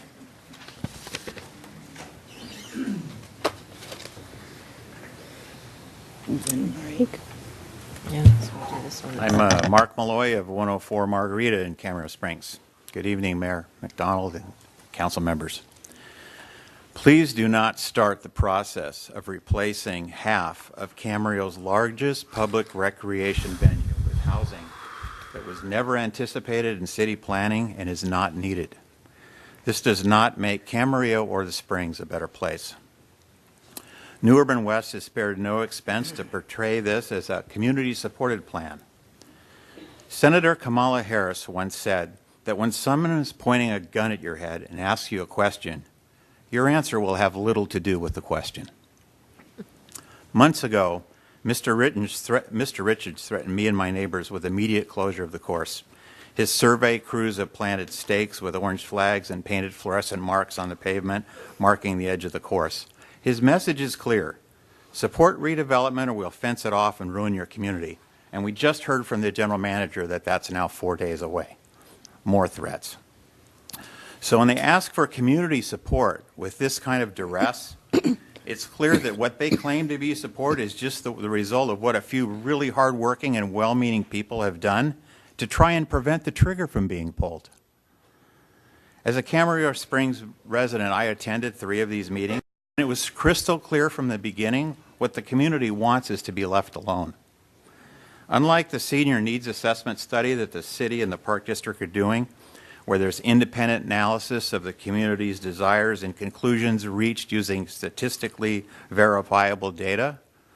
These meetings were created simply to find out what amenities there was interest in, and then it was just presentations to support the proposal. It wasn't a meeting of community input, it was presentations of sales on the project.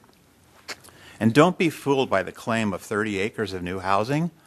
This project actually eliminates 8 of the 18 holes, and 63 acres of what is golf course will now be out of play.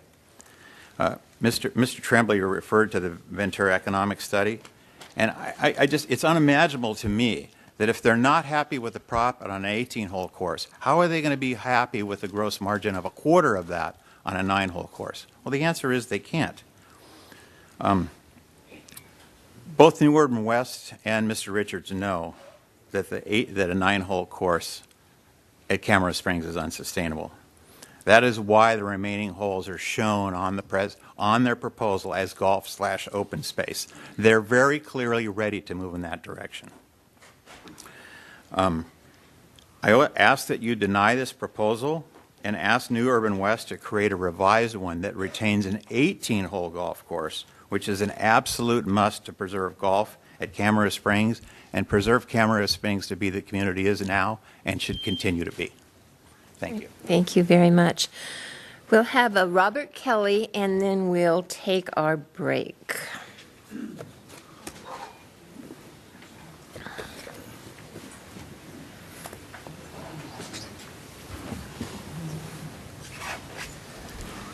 Good evening, Council, Mayor. I'm Buddy Kelly. I sit on the Park and Rec Board, and I've done so for the past 11 years. I also am against the referral in this matter. I've looked at this situation clearly, and I have made the determination that in order for the applicant to be successful, he has to convince everyone that less is more. Let there be no doubt, less is not more. It never is. The director, excuse me, one of the previous speakers mentioned that if this referral is granted, that there may be repercussions in the rest of the golfing community in Camarillo. Well, we have one other public golf course, and that's Sterling Hills, recently purchased. If this is referred and eventually becomes fact, I have to believe that that particular owner is going to do the same thing, and he's going to have precedent. He's going to say, look, you did it over there, so why can't I make millions and millions of dollars off of my land? I never really bought it because I was interested in golf, just like the applicant in this case. I'm a member at Las Posas Country Club, and I have been for 20-something years. I can go play golf anytime I want. Unfortunately, a lot of the rest of the community can't do that. And if we take one of the golf courses, which I think ultimately will happen, I do not believe that this land was purchased in order to do a smidgen of housing that was on the proposal today. I think ultimately you buy land like this because you want to make a lot of money. It's long since been passed that people from LA and Orange County can come into this community and look at some nice plum and then say, I can make a lot of money off of that. And so I'm going to convince everybody something that couldn't possibly be true, and then I'm going to do it, and then I'm going to beat foot it right out of town. That's what I believe is going on in this particular case. Talk is cheap, and many times promises are too. I'm a lawyer, I know that. There's no question in my mind that what is going on here is that there's a massive potential to make a lot of money, and that's what's driving this. And these people out here, I'm sure they You can go ahead and finish your thought. I'm sure that they really believe that they're going to be bailed out, but I doubt that that will happen. Thank you very much. So with that, we will take a short recess for about 10 minutes. I understand a lot of you came on a bus. Is that true? So I guess you can't leave, right?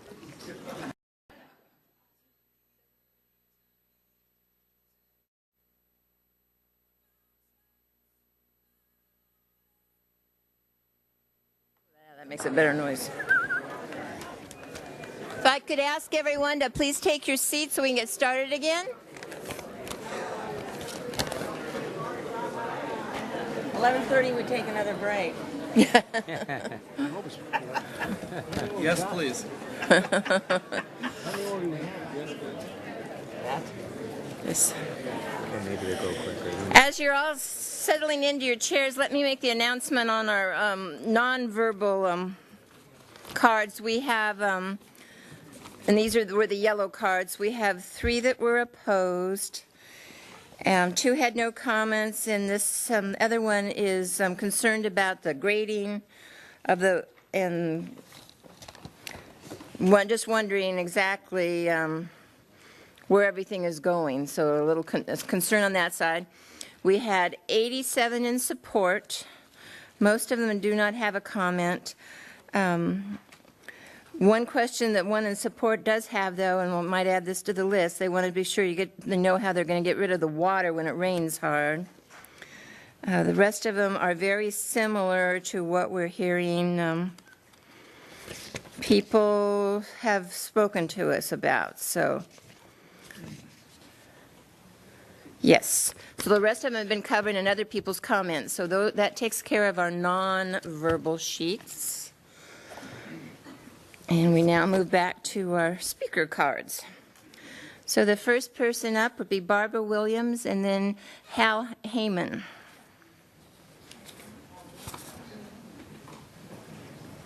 Hyman, or it's Hyman, isn't it? Sorry. Oh, he left? Uh-oh. Barbara. Barbara Williams. I strongly oppose any development of homes at the Camarillo Springs Golf Course. For many of the same reasons that Ador Lane project and the Canal Creek development were rejected, so must this project. Many of you saw the flooded golf course last February. It did what it was supposed to do. The area they want to develop was flooded, and it was not even a 100-year or 50-year storm. The course flooded, and then the rain percolated down to replenish the groundwater used to water the course. We saw in Houston that paving over a floodplain can cause disastrous flooding. We cannot afford flooding in the existing homes. Without building any new homes, we already have a traffic issue. 101 North is clogged at all times of the day now. People exit at Camarillo Springs Road and use Ridgeview Ador to bypass, causing a backup at Poncho. We do not have a way to get into Camarillo in a reasonable time at many of the times during the day. I fear what would happen if there is a health emergency and the ambulance cannot get to Pleasant Valley Hospital in a timely manner. The draft EIR for Canal Creek development indicated there is residual DDT and other carcinogens in the farmland. The Camarillo Springs was once joined with that farmland and very likely has the same carcinogens in the dirt under the golf course. The golf course, which was built before there were homes, and thus disturbing the soil, can be deadly. DDT causes Parkinson's. I provided proof to the council during the Canal Creek hearing. Let's not forget about the potential of valley fever when disturbing the soil. More than half the community is seniors who cannot afford to have carcinogenic dust coming into their homes. No amount of water trucks can stop that. While the drought is over, we still have a water issue, and another 250 to 300 homes will cause more wells to be drilled, making groundwater levels untenable. And let's not forget about the wildlife that make this open space either their temporary or permanent home. We have already encroached too much in their habitat, and we need to protect what is left. The advisory committee promoting an approval does not represent many of us in Camarillo Springs. They have convinced many of my neighbors that in order to keep golf here, they must support the application and live with less than 18 holes. Less than 18 holes is death for the golf course. Whether you call this extortion or ransom to keep the course open, it is a scare tactic that should not be tolerated. The only option to get more revenue to keep the full 18 holes open is to fix up the clubhouse and restaurant and make it a wedding and banquet venue. That has not been considered since Mr. Richards cannot make the hefty profit he desires. I just wonder how many people supporting this application actually do play golf. It is an open space when we moved here and should remain that way for all the reasons cited. I am counting on you to ensure the golf course is not fenced off nor allowed to die out if this application is denied. Thank you. I trust you will do the right thing and deny this request. Thank Thank you, Barbara. And just to make sure, Hal Hyman went home? No? Hal, oh, I'm sorry. Okay. So next, Brian Morris.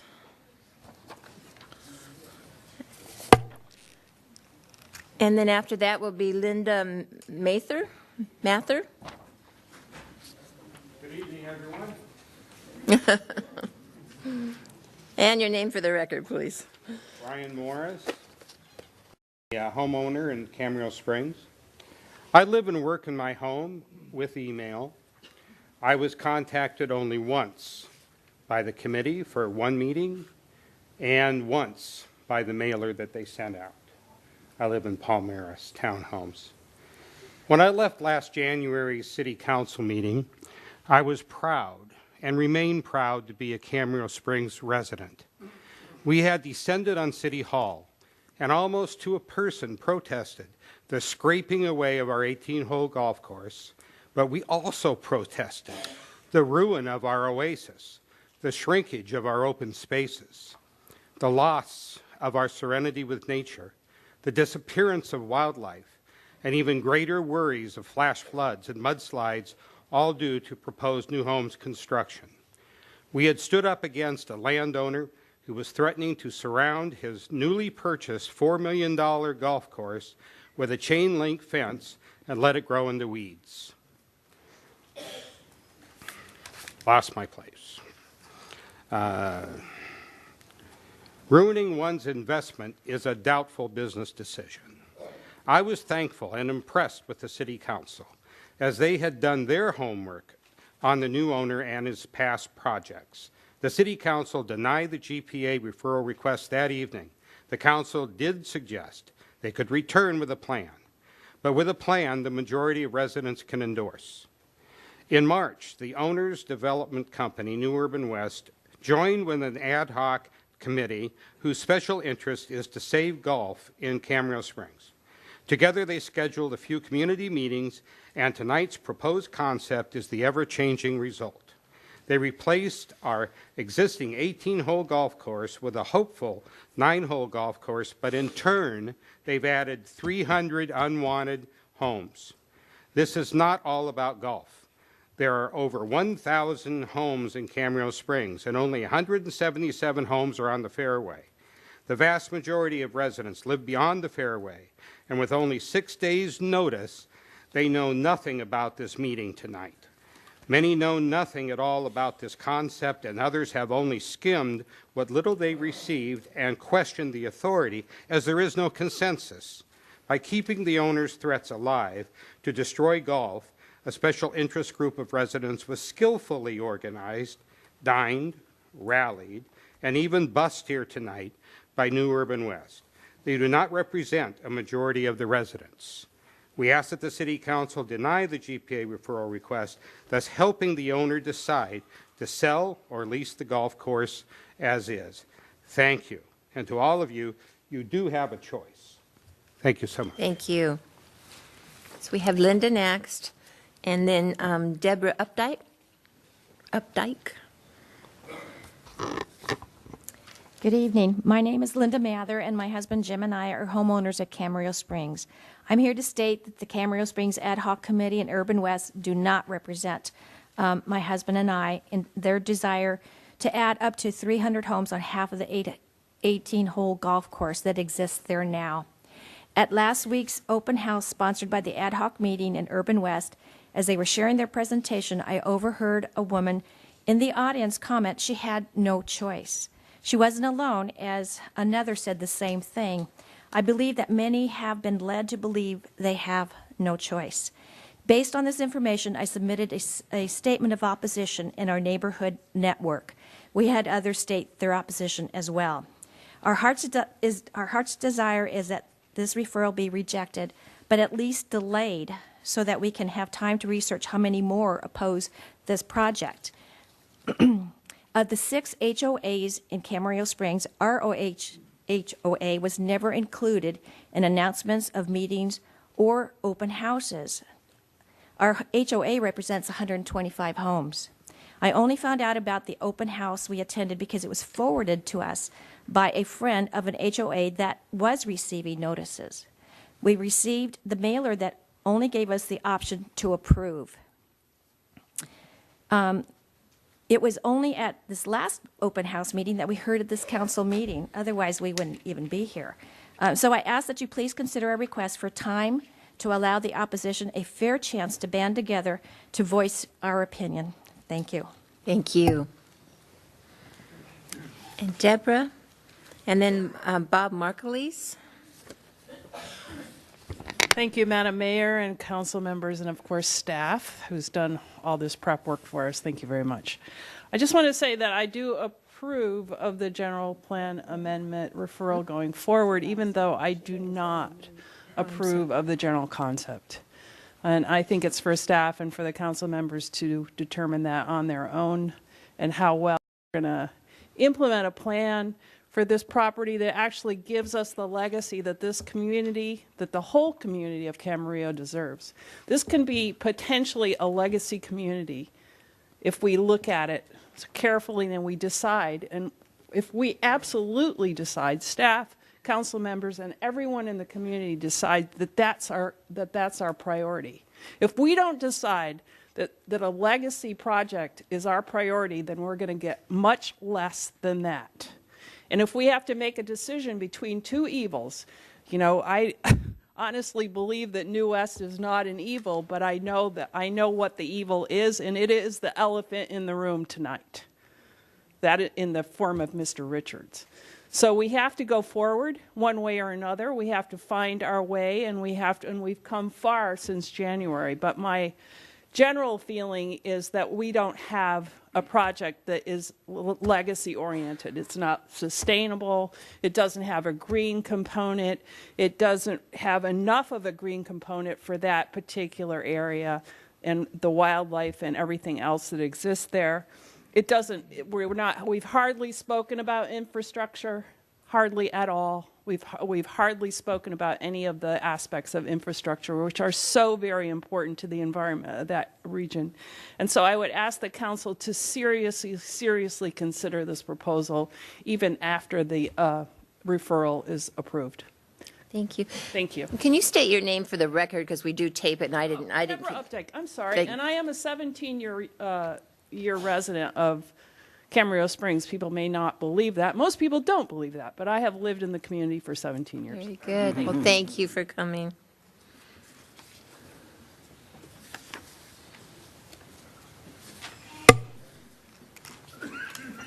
Good evening, council members. My name is Bob Markleese. I live in Leisure Village, but I was a resident of Camarillo Springs, specifically Miramonte, and lived on the 10th Fairway for 10 years, up until a couple years ago. I read the agenda report, most of it anyway. A lot of duplication there. But, one of the things I came up with out of that was that virtually everywhere where it says that golf will be a part of the project, there's weasel words that say maybe. For example, on page 17 of the report, bullet number 2, permanently preserves golf at Camarillo Springs, bullet number 2. 7 bullets down, includes a study of the long-term feasibility and viability of golf formats. So you can't have it both ways. Either you permanently propose preserve golf at Camarillo Springs, or you do a study. So for that reason, I share a lot of your skepticism, which I've heard throughout the evening. I've also heard on page 18, the recreation element section says the concept redevelopment plan works to preserve golf in the Camarillo Springs property in perpetuity. You got to be kidding me. There's nothing perpetuity.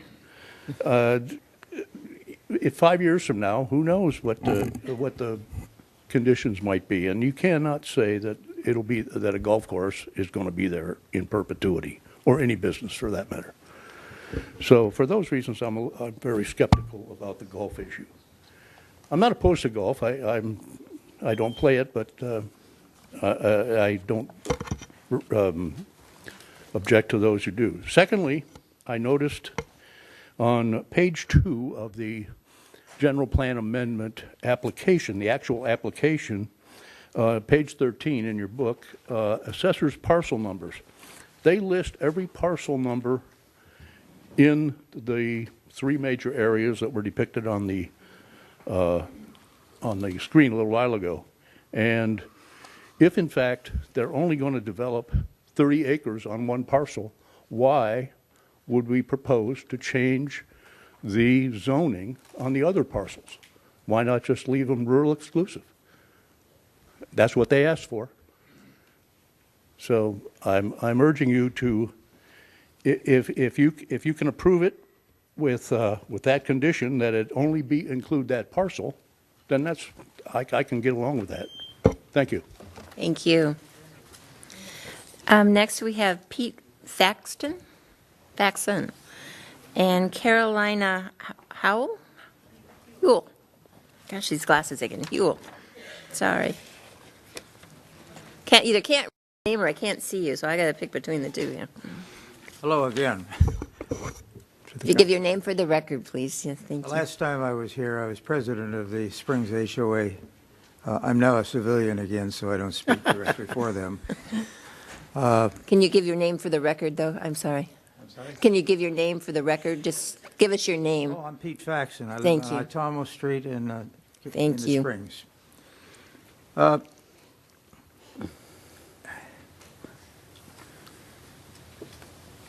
I had some things to say that have been covered so many times, but I wanted to address one thing and counter some things it had, and maybe more to Mr. Tremblay than others because he asked specific questions. Do you know about Satakoy Regional Golf Course, sir? Mm-hmm. That's a 9-hole course, has been since about 1931. It was the Satakoy Country Club until about 1970. It's I don't have numbers, but it's very busy almost all the time. And it has separate teeing areas, so if you want to play 2 9s, you can play them 2 different ways. It's not a secret that the young people aren't filling the shoes of us old guys as we die off in the numbers that they need, because they don't want to put that kind of time and money into it, and that's why a 9-hole course, to me, makes a lot of sense. I think it'll bring more youth into it. I think it takes good care of the seniors, and I think it would be viable along with upscale restaurants, upscale clubhouses, and I really think I'm speaking for the majority, even though some people have said no, that we want you to uphold this and make it happen and give everyone rest the keynote to go on and see if they can develop this. Thank you very much. Thank you. Carolina, and then after that, Ted Koppel. Hello, my name is Carolina Hewell, and I'm very glad to be here tonight. Thank you. I live in Camarillo. Oh, You got to can hear pull me? that right up to you there. Thank you. Okay. I live in Camarillo Springs. I'm a resident there for about 17 years, and I am part of the Palmeras Association. The Homeowners Association has not contacted the home areas where I'm living. I've just heard about this meeting that we will have one from neighbors.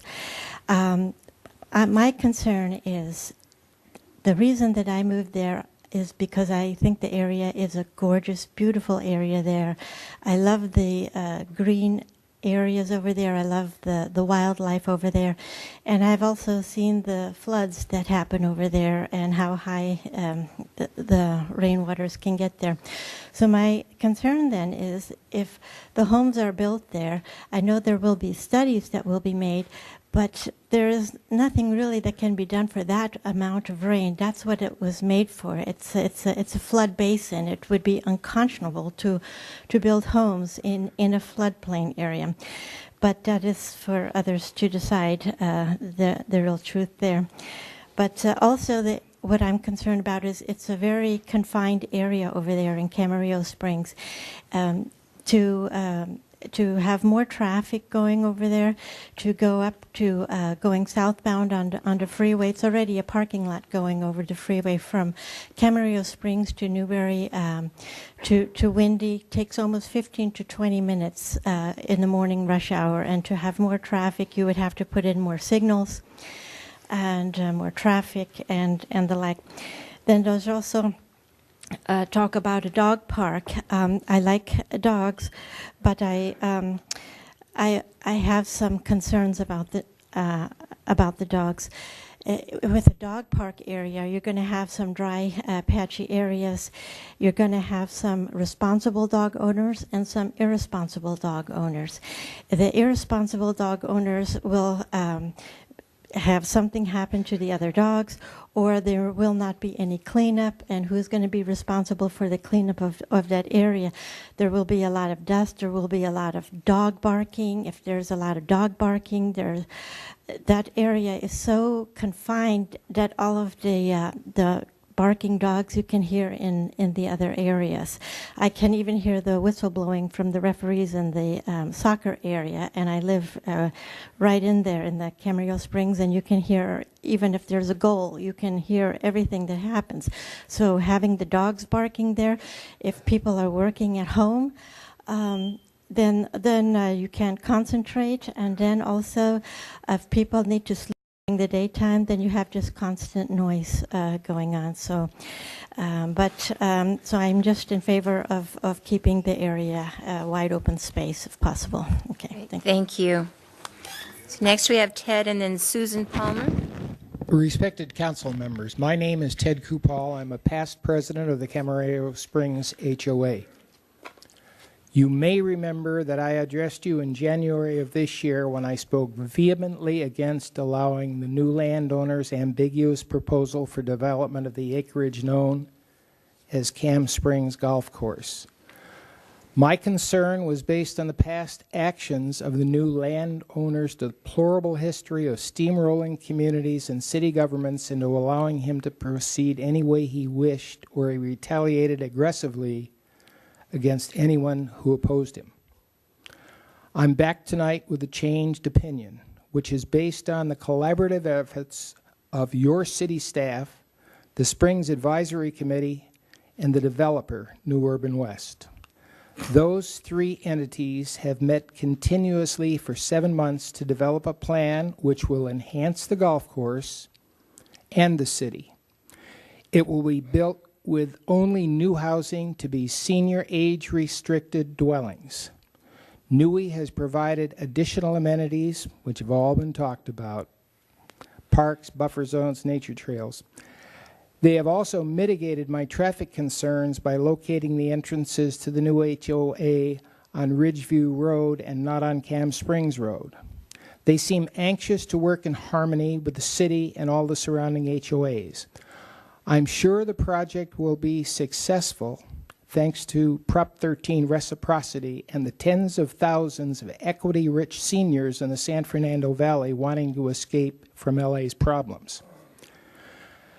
However, I do offer a note of caution. You may recall that when Barclay Hollander originally developed the Cam Springs project in the early 1970s, I forgot, those documents were mislaid, I'm sorry. All 5 communities were supposed to be age restricted. Somehow the city fathers allowed them to complete the project. And extemporaneously, based on some of the discussion, PGA is now promoting Take Time, Play 9 because they know millennials will not support a 5-hour round of golf. And the only golf courses in the next 20 years that are going to make money will be 9-hole golf courses. Thank you very much for your time and attention. Thank you. Susan and then Debbie Persuri.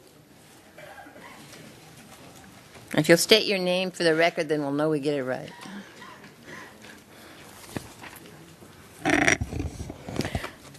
Hello there. Thank you for letting us come and talk tonight. There's been a lot of work put into this. First of all, my name is Sue Palmer. I live at where do I live? I live at 14 Paseo Margarita in Camarillo Springs. I moved out there about 2 years ago. I have two trains of thought with me. One is I'm a homeowner out there, and the other is that I'm a real estate agent. And I loved what Chantel said. I mean, she hit it right on the head about the property values.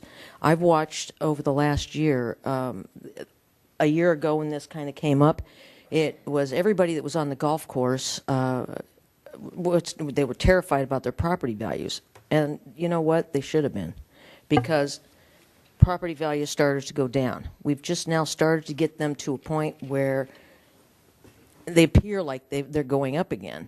And I believe that the enthusiasm about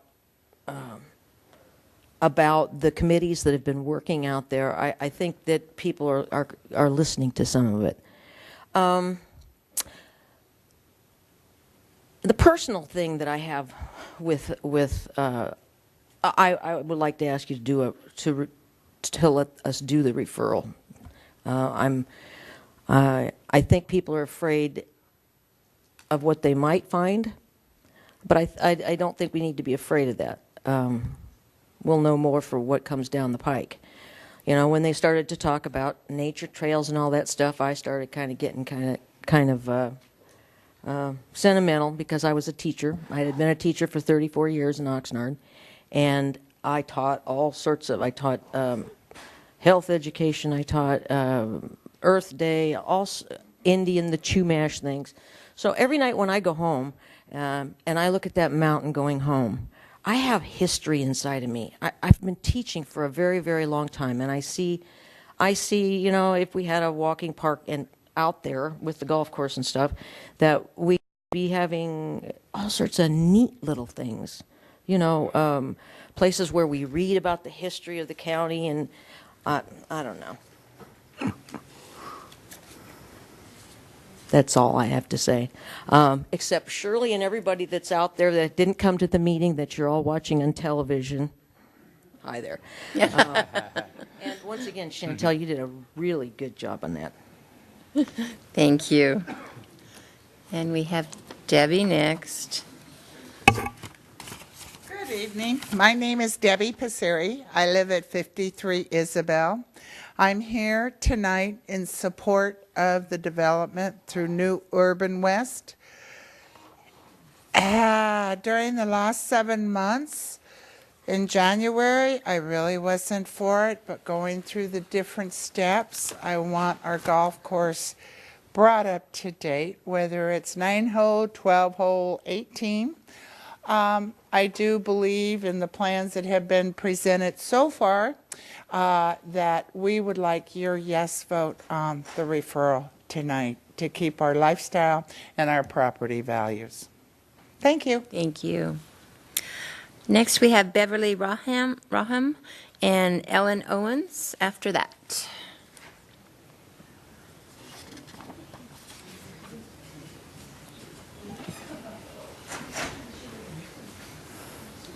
Good evening. My name is Beverly Ram. Oh my, I wasn't even close. I know. I apologize for that. No problem. I live at 6263 Irina Avenue in the Springs. My backyard backs up to the 9th Fairway. Oh. And a few years ago, I was a widow, and I lived in Newbury Park, which I thought was a wonderful place. And then I met a man that lived in Camarillo Springs on the golf course. And ultimately we got married, and I loved it so much there. And we were only married a little over a year, and he passed away. And I thought, what a wonderful place for me. Here I am alone again. I'm elderly, and I have so many friends and so much social life. And what I love is I can sit on my patio and watch the deer go down the fairway. And I had big, wonderful egret in my front yard. And I love the mountain. And I love Camarillo Springs. And I'd like to see it improved. I really would. I would like to see a beautiful clubhouse and nice things. And last Saturday, my daughter got married at Wood Ranch Country Club, and I got to see what New Urban West developed there. And I don't know if any of you have been there, but it's beautiful. And I think they're very, very qualified to make Camarillo Springs beautiful. And I would like to see the City Council say yes to this referral plan. And I think it would behoove the whole community. And as we come over that grade and we look at that beautiful golf course, I think, you know, that cannot be replaced. It should be made prettier and better. Thank you. Thank you. I'd like to ask a question before she leaves. I wish I'd ask every one of you. If this came back, if this were referred, and it came back and it wasn't exactly what you thought it would be, would you come tell us and say that? Yes. Because sometime it might not be back as what you want it to be. True. True. And so I expect every one of you are here now holding signs and doing things. If it doesn't come back to satisfy you totally with the water and problems and all that, Right. I'd like you to come back and tell us. Okay. Thank You got it. Thank you. Thank you. So I have Ellen next, and then Cynthia Kester. Good evening. My name is Ellen Owens, and I live at 6327 Irina Avenue in Camarillo Springs, backing up to the 9th fairway on the golf course. You too. My purpose in speaking is to strongly encourage you to vote yes on the referral this evening by the developer New Urban West, so the results of our co-authored agreement can be investigated through various studies, an agreement developed by all of the communities in Camarillo Springs and the developer. In our process of developing this plan, many questions were asked, compromises were discovered, and solutions were found. You as council members asked what we wanted, and we worked diligently to arrive at appropriate, reasonable answers. We are very appreciative that you asked us what we thought. And now we have given you our results and hope you in turn will vote yes on the general plan referral. Is it a finished, detailed plan? No, for there is the unknown. For example, what would a fairway not needed for golf be like with regards to purpose and appearance? Yet it's a good plan, a good compromise, put forth by our community and worthy of future study. Should you vote no, closing the golf course will hurt us financially and aesthetically. Please don't gamble with our future. Thank you very much. Thank you. Next we have Gail Edwards, and then Alfonso Boto.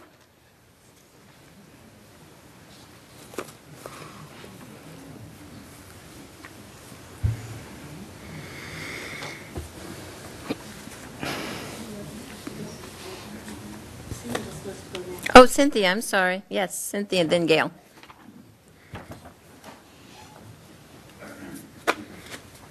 You're all good at this. You can tell you've been having meetings. Good evening, Mayor and City Council members and staff. Got to pull that thing right up there and talk loud at us. Okay. There you go. My name is Cynthia Kester. I live at 6329 Gatana Avenue in the Springs. And I've watched my husband work very hard on this over the last 7 months. And there's just two things that I want to add, and that is that I support the referral. And the reason I support the referral is that I believe we still have options, and I trust the process that will come after a yes vote on the referral. I know that there are a lot of professionals working on, and I'm actually in awe of people that do what Jason does, and then, you know, they face these obstacles of the environmental reports and all these things. But I trust that process, and So that's why I'm asking for a yes vote. And I also believe that we have options. We still have many options. I believe that we can be innovative. I know that I've read articles about how golf courses are changing, and the professionals are looking at new ways of revamping golf. And I think it would be wonderful if we were among those innovators. So I urge you to vote yes. Thank you. Thank you. Now, Gail. Hi, my name's Gail Edwards. I live at 6049 Irina Avenue in the Springs.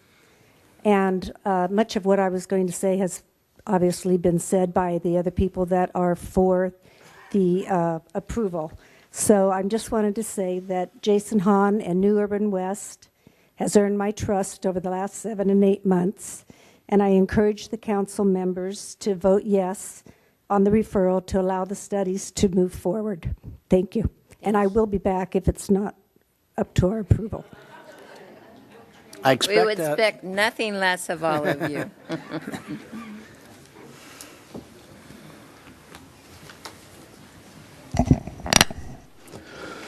Good evening, Madam Mayor, City Council. My name is Alfonso Pertir Raboto. Oh, see, I never would have got that middle name. It's okay, don't worry. Say it again for me. That's beautiful. Alfonso Pertir Raboto. Oh, very nice. Okay, I'm here to ask you to please vote no on this referral.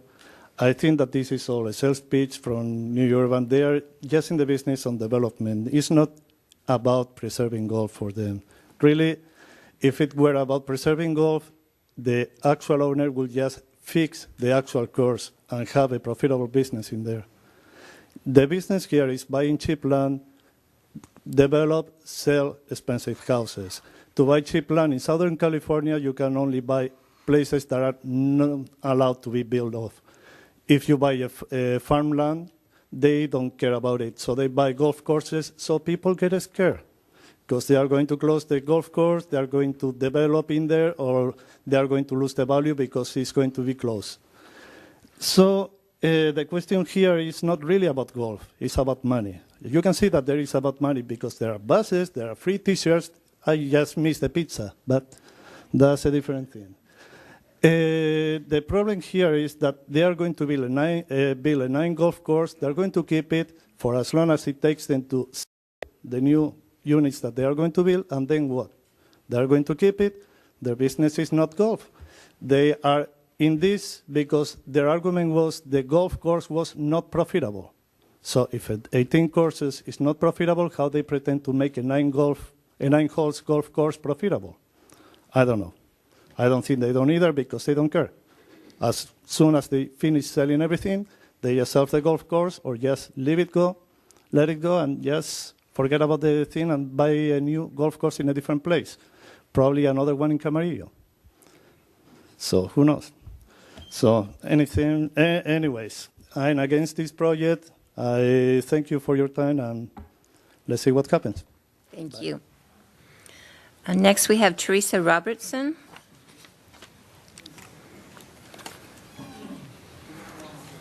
Oh, she went home? Okay. And I can't quite read this one either. Is it J-O-L-N? J-O-L-N? I think it's a Z-A-R-U-D? Oh. Sorry. It almost looked like the pen was running out of ink, too. So, so you'll give us your name, and then we'll know if I got it right. Close. It's John Zaruka. I'm a 17-year resident on Alvarado here in Camarillo. We've had a business here for 31 years in the county at the Buenaventura Golf Course, as a matter of fact, at the Wedgwood Banquet Center. A lot of people in here have probably been to one of our events. We also own the Tower Club now. We've had about 4 years. And we also have had for 7 or 8 years, Sterling Hills, the food and beverage operation there. I just recently was the one that bought the golf course, by the way. And if you want to question my motives and why I bought the golf course, I'd be happy to explain it to you sometime. I played golf here in town for years and years and years. It's been in my business. We now have 35 different facilities throughout the country. And in all my travels and business dealings, I've happened to come across with New Urban West and actually worked with them a little bit on a couple of projects, not for any money, just as some advisor. They asked us, what do you think? Should we put a banquet facility? What kind of food and beverage? They reach out, and their projects are really, really good, I think, and so they reached out. I really endorse this project. Probably the best thing that happened to me is if, hey, deny it, maybe some stakes will go up, they'll close the golf course, and I'll be busier over at Sterling Hills. But I'm a anybody that knows us, and my wife and I, we're very, very much community-oriented. We're well known in the city of Ventura because we've been there so long. But we think this project is good. The golf business is lousy. You might say, why did we buy the golf course? We wanted to preserve the food and beverage. And I wanted somewhere to retire at my older age as we operate this thing. I live 5 minutes away. We may even have a home there eventually on the Sterling Hills. So this project makes some sense for that facility. As far as the 9-hole golf courses, the whole thing about golf is the debt. What happened at Ventura, while you were building outlet malls, they put $17 million into 2 perfectly good golf courses and put that into debt. The cash flow at the properties is fine if they didn't have to pay the bonds off. So if the golf course has no debt, it is still a viable enterprise. So thank you very much. I endorse the project. Thank you. Question. Now that you told us, I had a feeling you're the one that bought it from him because it wasn't too long ago that you bought that from him. Excuse me? It wasn't too long ago that you bought that Sterling Hills. Closed 2 weeks ago. I heard about it happening. Yeah, we've ears are out there. Yeah, we've kept it under the radar until I make an announcement and we get our full management team on board and so on. I think you just did. You're on television. What I'm wondering is, your business should be doing well at Sterling Hills. A lot of people I know of go over there and play. Excuse me? One more time. Your business should be doing well at Sterling Hills. Well, he used to do 50,000 rounds there. And it's down to 40,000 rounds. And the demographics in the golf industry and our demographics in the local area, I mean, if you go to somebody's, I'm a social member at Las Posas, and you go to Las Posas, and not many guys, they've run out of, they used to have 300 participating members, golf members. Now they have 2. And if we're a graying community. It's difficult. So, why did I buy a golf course? Of course, that makes no sense, does it? But we think it can stabilize. We want to make it the community golf course, have a lot of fun out there, do some improvements. We won't make too many promises because we got to, hey, I'm a businessman. I don't want to lose money. But it's made money over the years. It seems like that with 40,000 rounds, you're okay. At the average rate that you should be getting. Yes. It makes it a viable business. Right. Exactly. Thank you. Okay. You're welcome. Thank you. Next, we have Aiden Compton. Over there.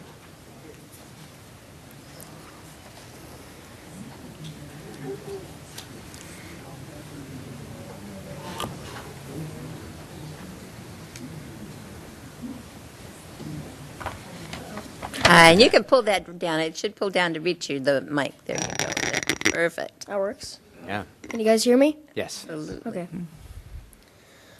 First off, you got to give us your name first. Oh, sorry. My name is Aiden Compton. I'm an 8th grader at Las Colinas.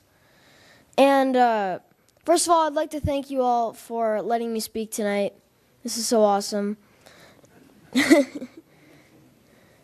since I moved here 11 years ago, Camarillo Springs has been a big part of my Camarillo life. We lived on the 10th hole, and I can't imagine a more beautiful view.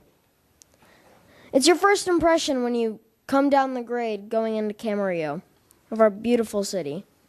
I made so many friends at the kids' camps given by Dave and Jacob, and I bet I can say that more than half of the people in this room, Jacob has helped with their swing in some way or another. And don't get me wrong, I'm still working on my own.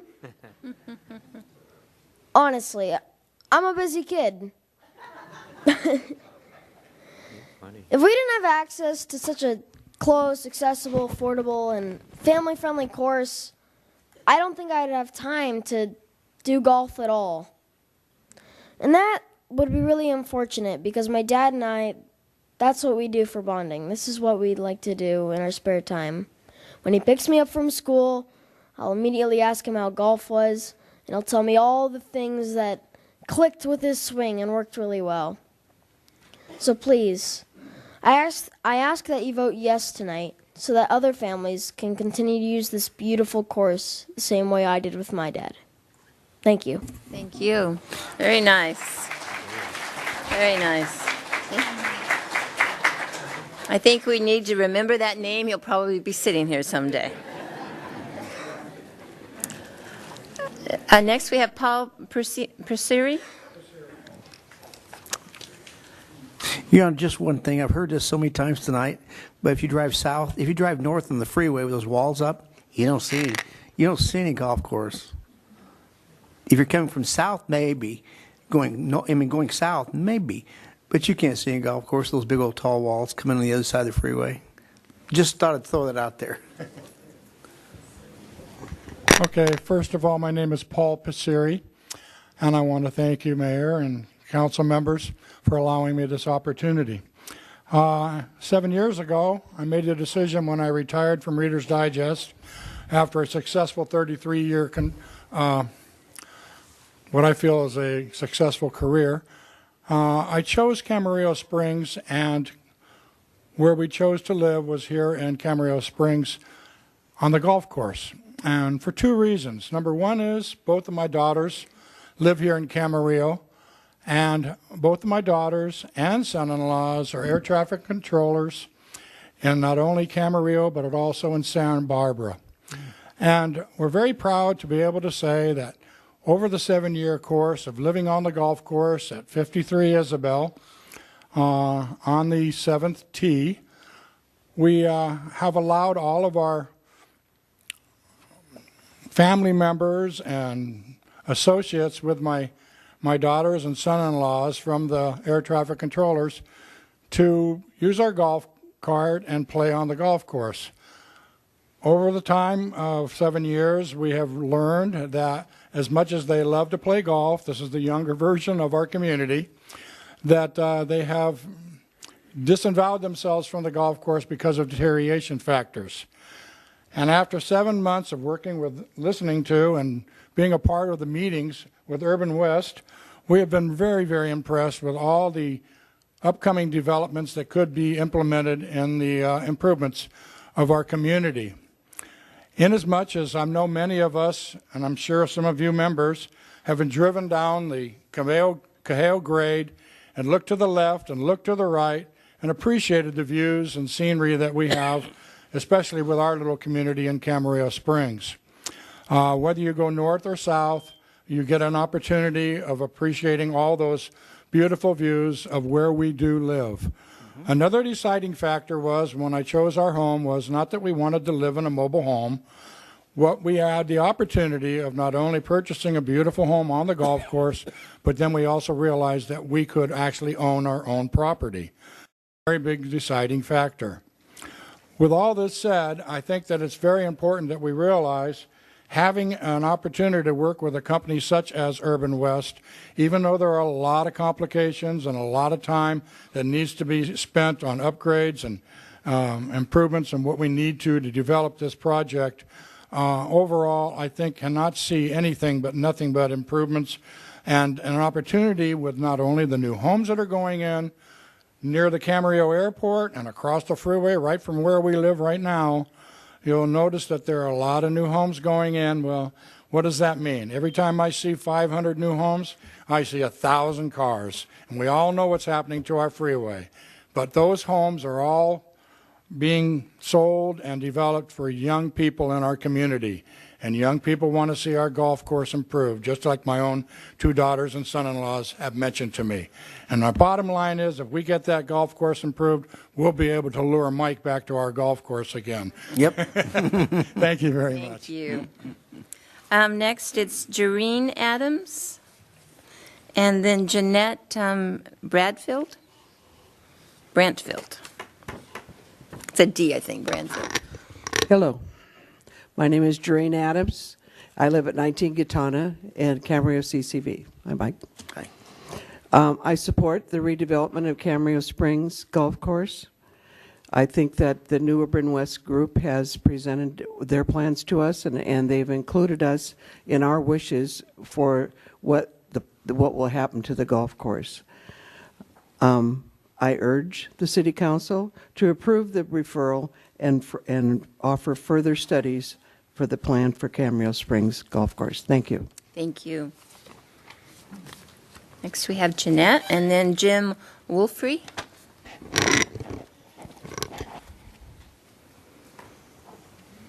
I'm Jeanette Bradfield, 79 Margarita.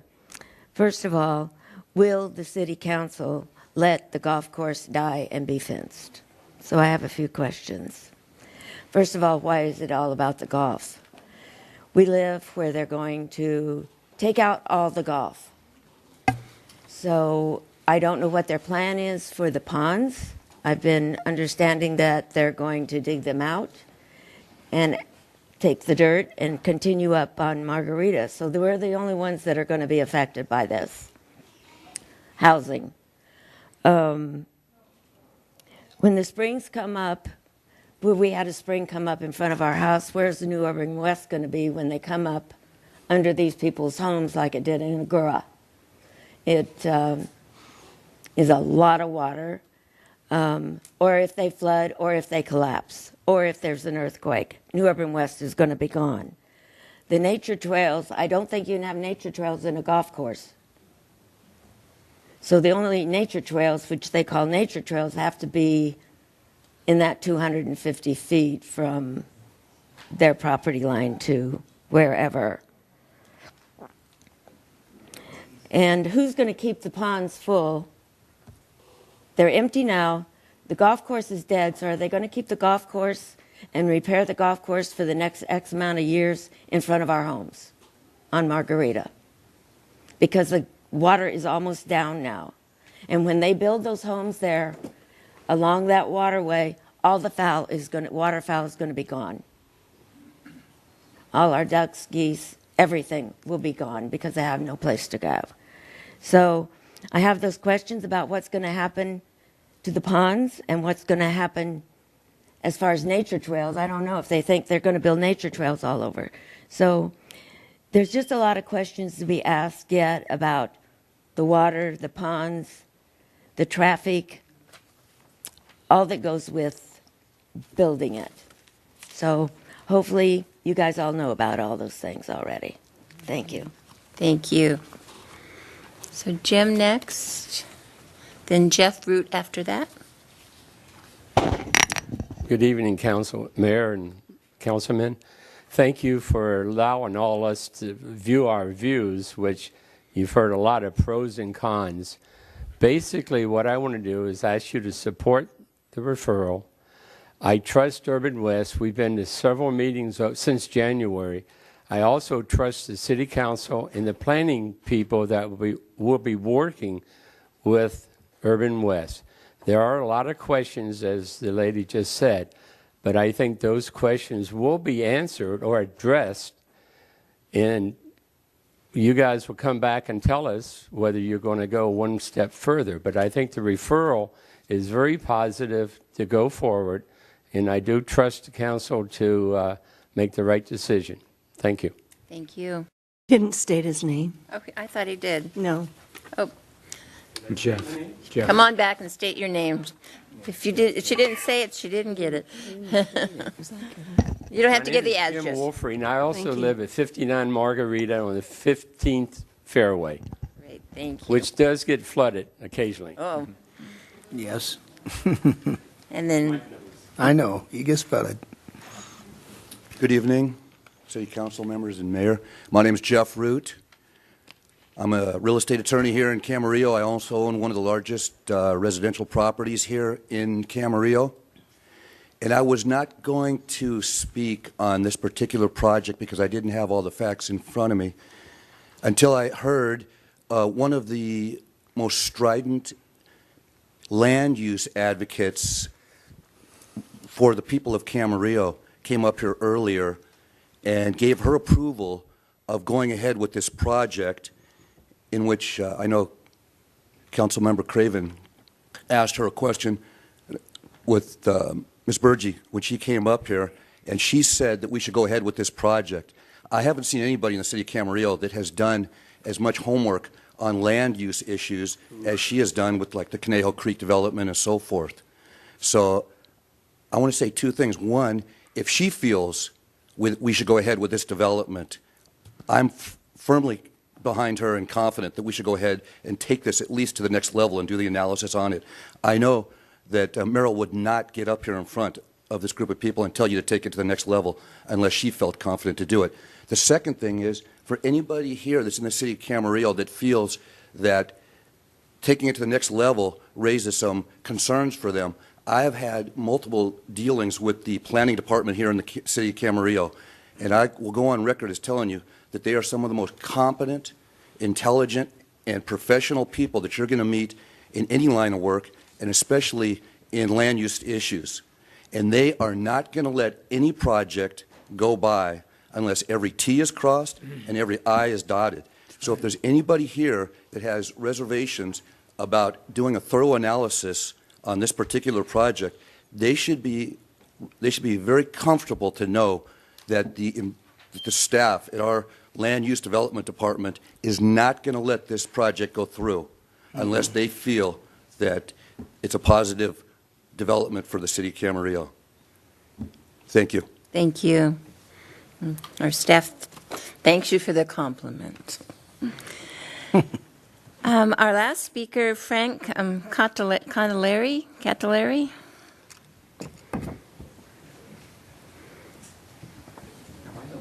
You are. Do I get more time? Actually, it might be less. Thank you for the opportunity to speak tonight. You do have to give your name before. My name is Frank Catalano, and I'm a resident of Camarillo. I've played Camarillo Springs over probably 20 years or 25 years. I saw it as a wonderful golf course and see it today as one that needs a lot of TLC. I didn't know we were having a meeting tonight, and so I came at the last minute. And I want to say I'm a little bit saddened. And I'm saddened because a developer has decided that they would purchase a property in our town and hold hostage those people that live next to it, threaten them with their jobs and their property value unless you are willing to give that developer what he wants. And so we're in this pickle. You've got to make a decision. Do some of these people have less property value? The threat of property value declining? Some people losing their jobs October 1st? Or do you challenge that developer? Do you make a stand and say today, you're not going to do that? It's a really difficult question. I don't want to be in your shoes. I'm glad I'm here and not on the other side there, because you've got a decision that's probably not going to bode well either way. But you do know you have a developer who's threatened people. Mm-hmm. That's a sad situation. You have an ability, an opportunity to make a difference. I will say I'm president of the Ventura County Junior Golf Association. I'm not speaking on behalf of the board, but I will speak on behalf of myself. And what I see with kids is a tremendous number of young kids coming through Camarillo Springs as an 18-hole golf course, and a golf course that it could be restored to what it was 15, 20 years ago under right management. Certainly if the option is 0, we choose 12 holes, but that's not the fair option. You've got a tough decision.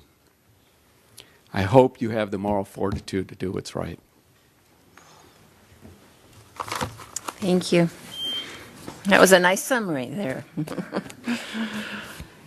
That was the last speaker sheet, and I'll just give one more call. Would anybody else like to address us on this issue before we move forward? Okay. Is there a hand in the back? Oh, there was a hand. Can you come forward, and then we need you to fill out a speaker sheet, but you can go ahead and talk first. And be sure to give that name for the record.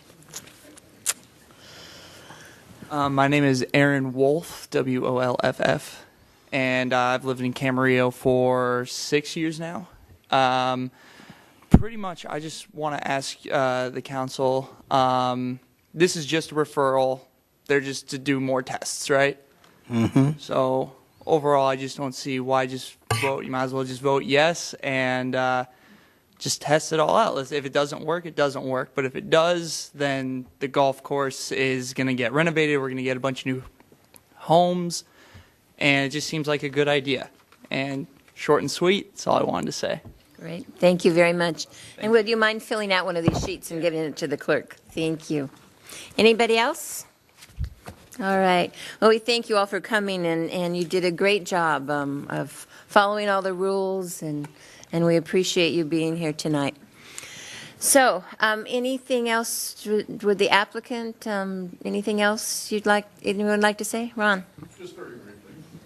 First of all, we were going to make this dramatic statement of having everybody stand up. What I forgot was that we're senior citizens, and a lot of them drove here. And they're gone home. Okay. So we'll have them stand up in front of the camera, and you can visualize them. Okay. Just a couple of points that I wanted to make regarding a little bit of rebuttal and a little bit of explanation. First of all, there were a couple of comments made that in their homeowners association in their area, they hadn't received any communications from us. And I totally understand the situation, and I'd explained it before, that there were some homeowners associations that would not forward the emails that we had sent to them. We sent it to the management association. We went before the board, and we said, can we knock on the door? You know, we knocked on over 400 doors. We wanted to knock on every door, but you have to get permission in order to solicit within those areas, and we're not going to go against the wishes of boards. And they did not give us permission. That's why we sent out the mass mailing at the end, is we said, we've got people that may not have gotten this information. So let's send out a mass mailing to all residents to get it. And so those that didn't get notified, I do apologize for that. We did the best that we could on that. Also, there was kind of this interchangeable, landowner, developer, okay? If we were in court, I think, we'd say, yes, let's stipulate that Ron Richards is an SOB, okay, and move forward. That is the reason that we went with New Urban West. We sought them out after last January. We did vetting on them. Richard Francis, who was very key in the SOAR initiative, had personal and professional contacts within New Urban West. He knew the partners. We vetted them through him. We vetted them. It turns out that one of the founding partners of New Urban West was the husband of a friend of ours that I worked with in San Luis Obispo. And so we contacted him. So we vetted New Urban West and said, we need somebody we can work with. And I think what's gone as a theme throughout the whole thing is over the past 7 months, New Urban West has shown that they're willing to work with us, that they can respond to what we want, and they've gained our trust. That's one common theme that was throughout the testimonies is they've gained our trust. We can work with them, and all we're asking now is let's move forward. The general plan amendment referral. I get it right every third time. Okay. That we're asking for is let us move to the next step. We think there is enough content there, enough promise there for us to move to the next step and do analysis. And as other people said, we trust the process. We trust city staff We trust the thoroughness of that. We trust New Urban West. And I trust the residents. As the president of a homeowners association, I trust the residents that if they don't like it, they're going to tell you. You know, my wife says, don't answer the phone. You know, and I'm sure you have exactly that same situation. No. It's the old trust but verify. Mm-hmm. We trust them. They've proven themselves that they'll work with us. But we're going to hold their feet to the fire on what it is that we want. We know that the city will hold their feet to the fire on what it is. So we're ready to move on to the next step, and we just ask the city council to support us in that. We think we have something that will make Camarillo Springs even more special, and that's something that's close to all of our hearts. Thank you very much. Thank you. Thank you for all your hard work. It shows what a great community we have in Camarillo when we come together as a community to work through issues. Anything from staff? Any sum up? Any? No. No, that was easy. Good summary. Any questions from council before we start to talk about this? Anything left to ask? Okay. Then I'd say who'd like to start? Or do you need to take a break first before we do that? Or you all okay? Yeah. I don't see anybody shaking their head, so okay.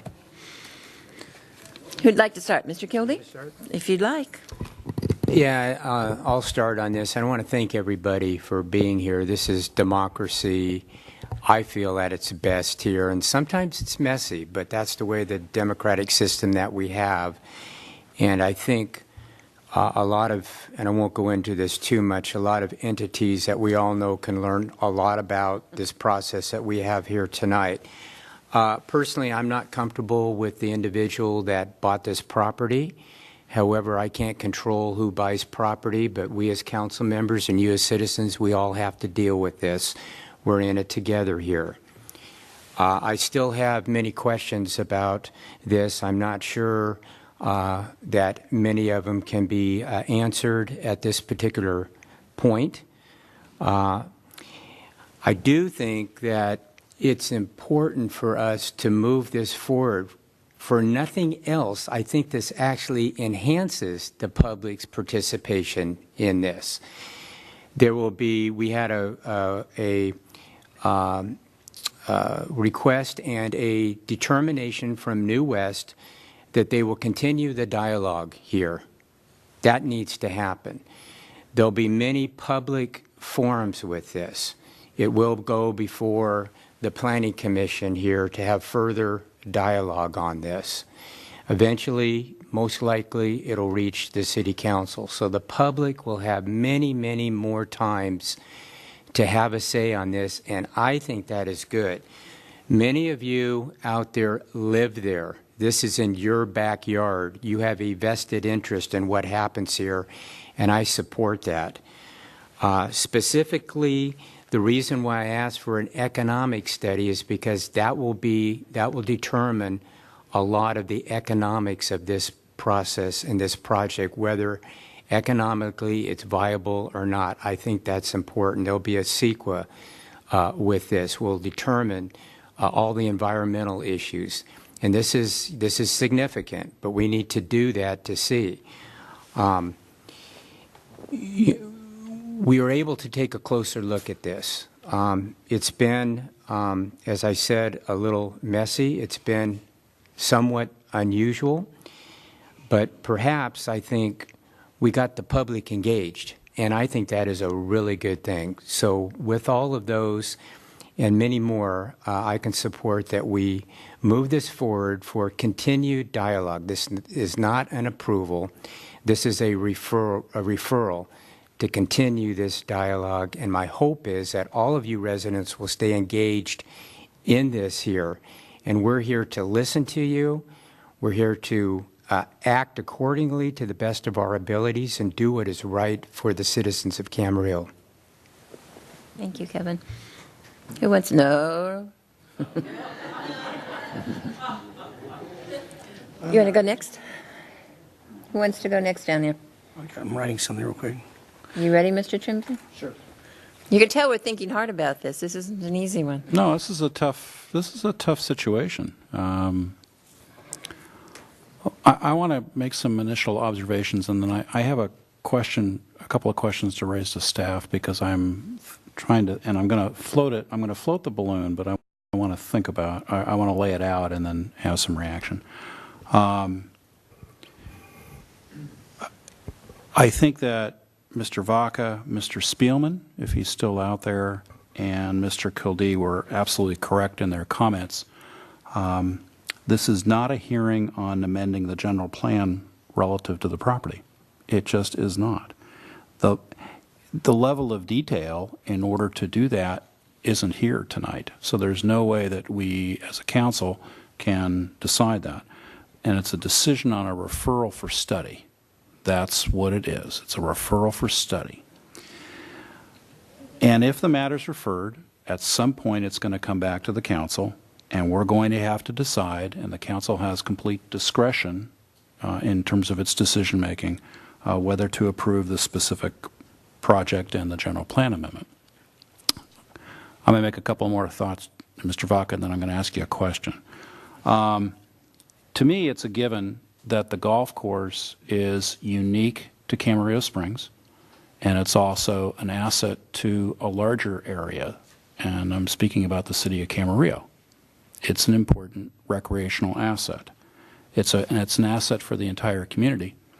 And aside from its obvious recreational importance, the property presents several other significant aspects and several other very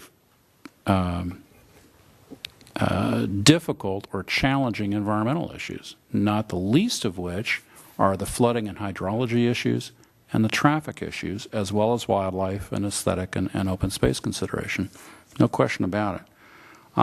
By the way, and remember, this is a totally different conversation. This is not like Conejo Creek. This is not a greenfields project. This is, at its core, inherently a redevelopment project with a very significant recreational and open space component. So that's how I view it. So the community is split. There are a lot of people here tonight in support of it. There are many people that are opposed to it.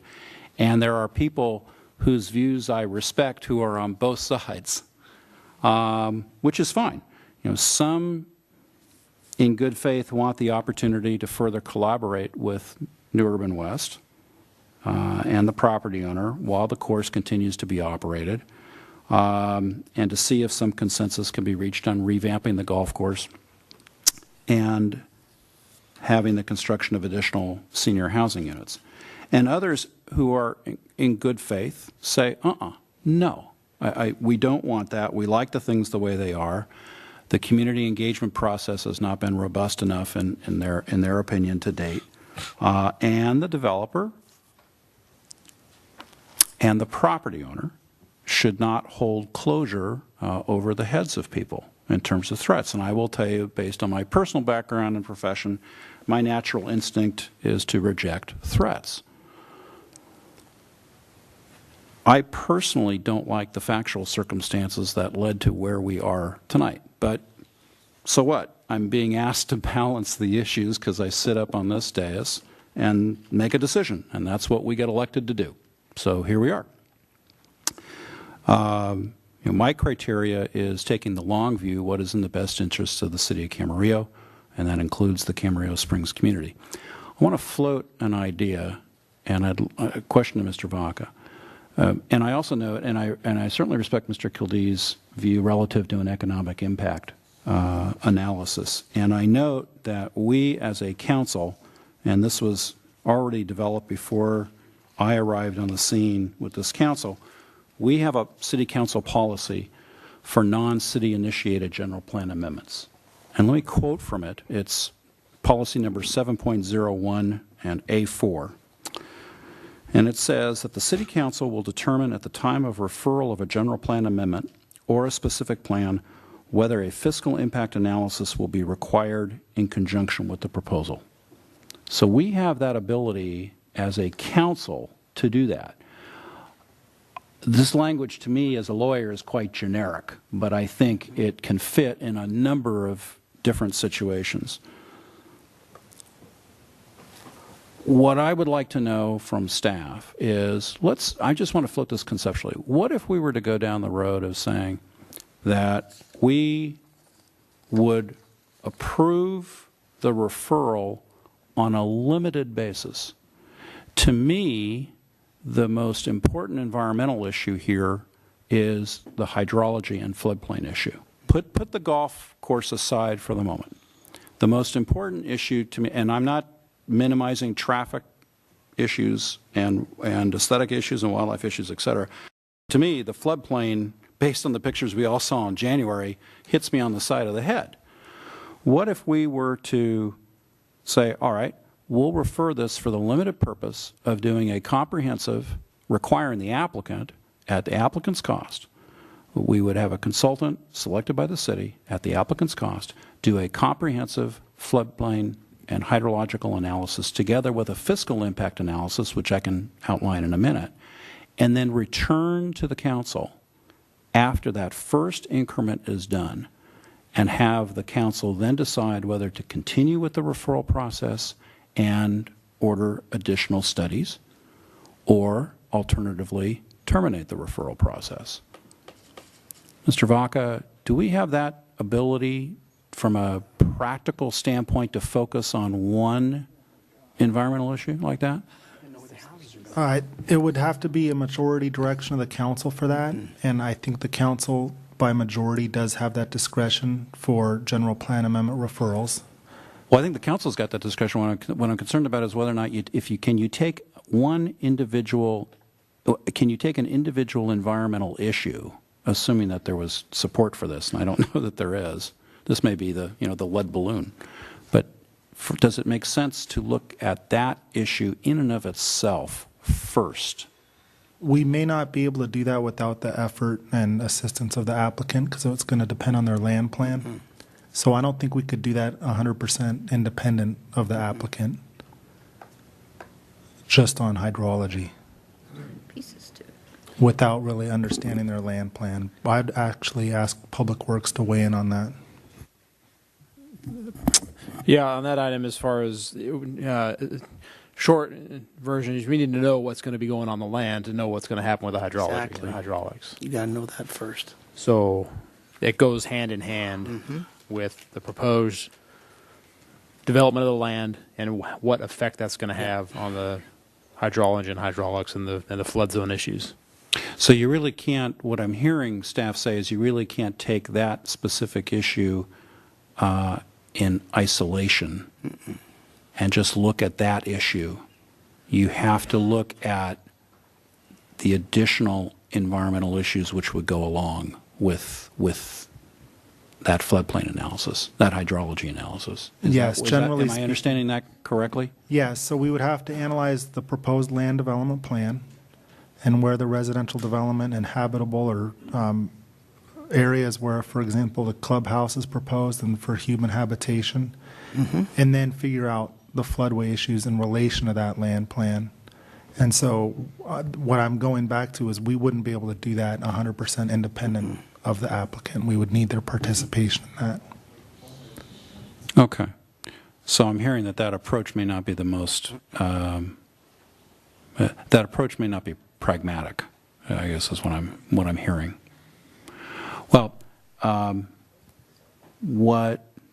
okay, since that's the case, my intention at this point would be to support a referral, but I am going to, and when the time comes to make a motion on it, I am going to ask for a very specific fiscal impact analysis that's consistent with the council's policy that's going to cover a number of things. And so it's probably not the right time to verbalize it, but I think we need to do that.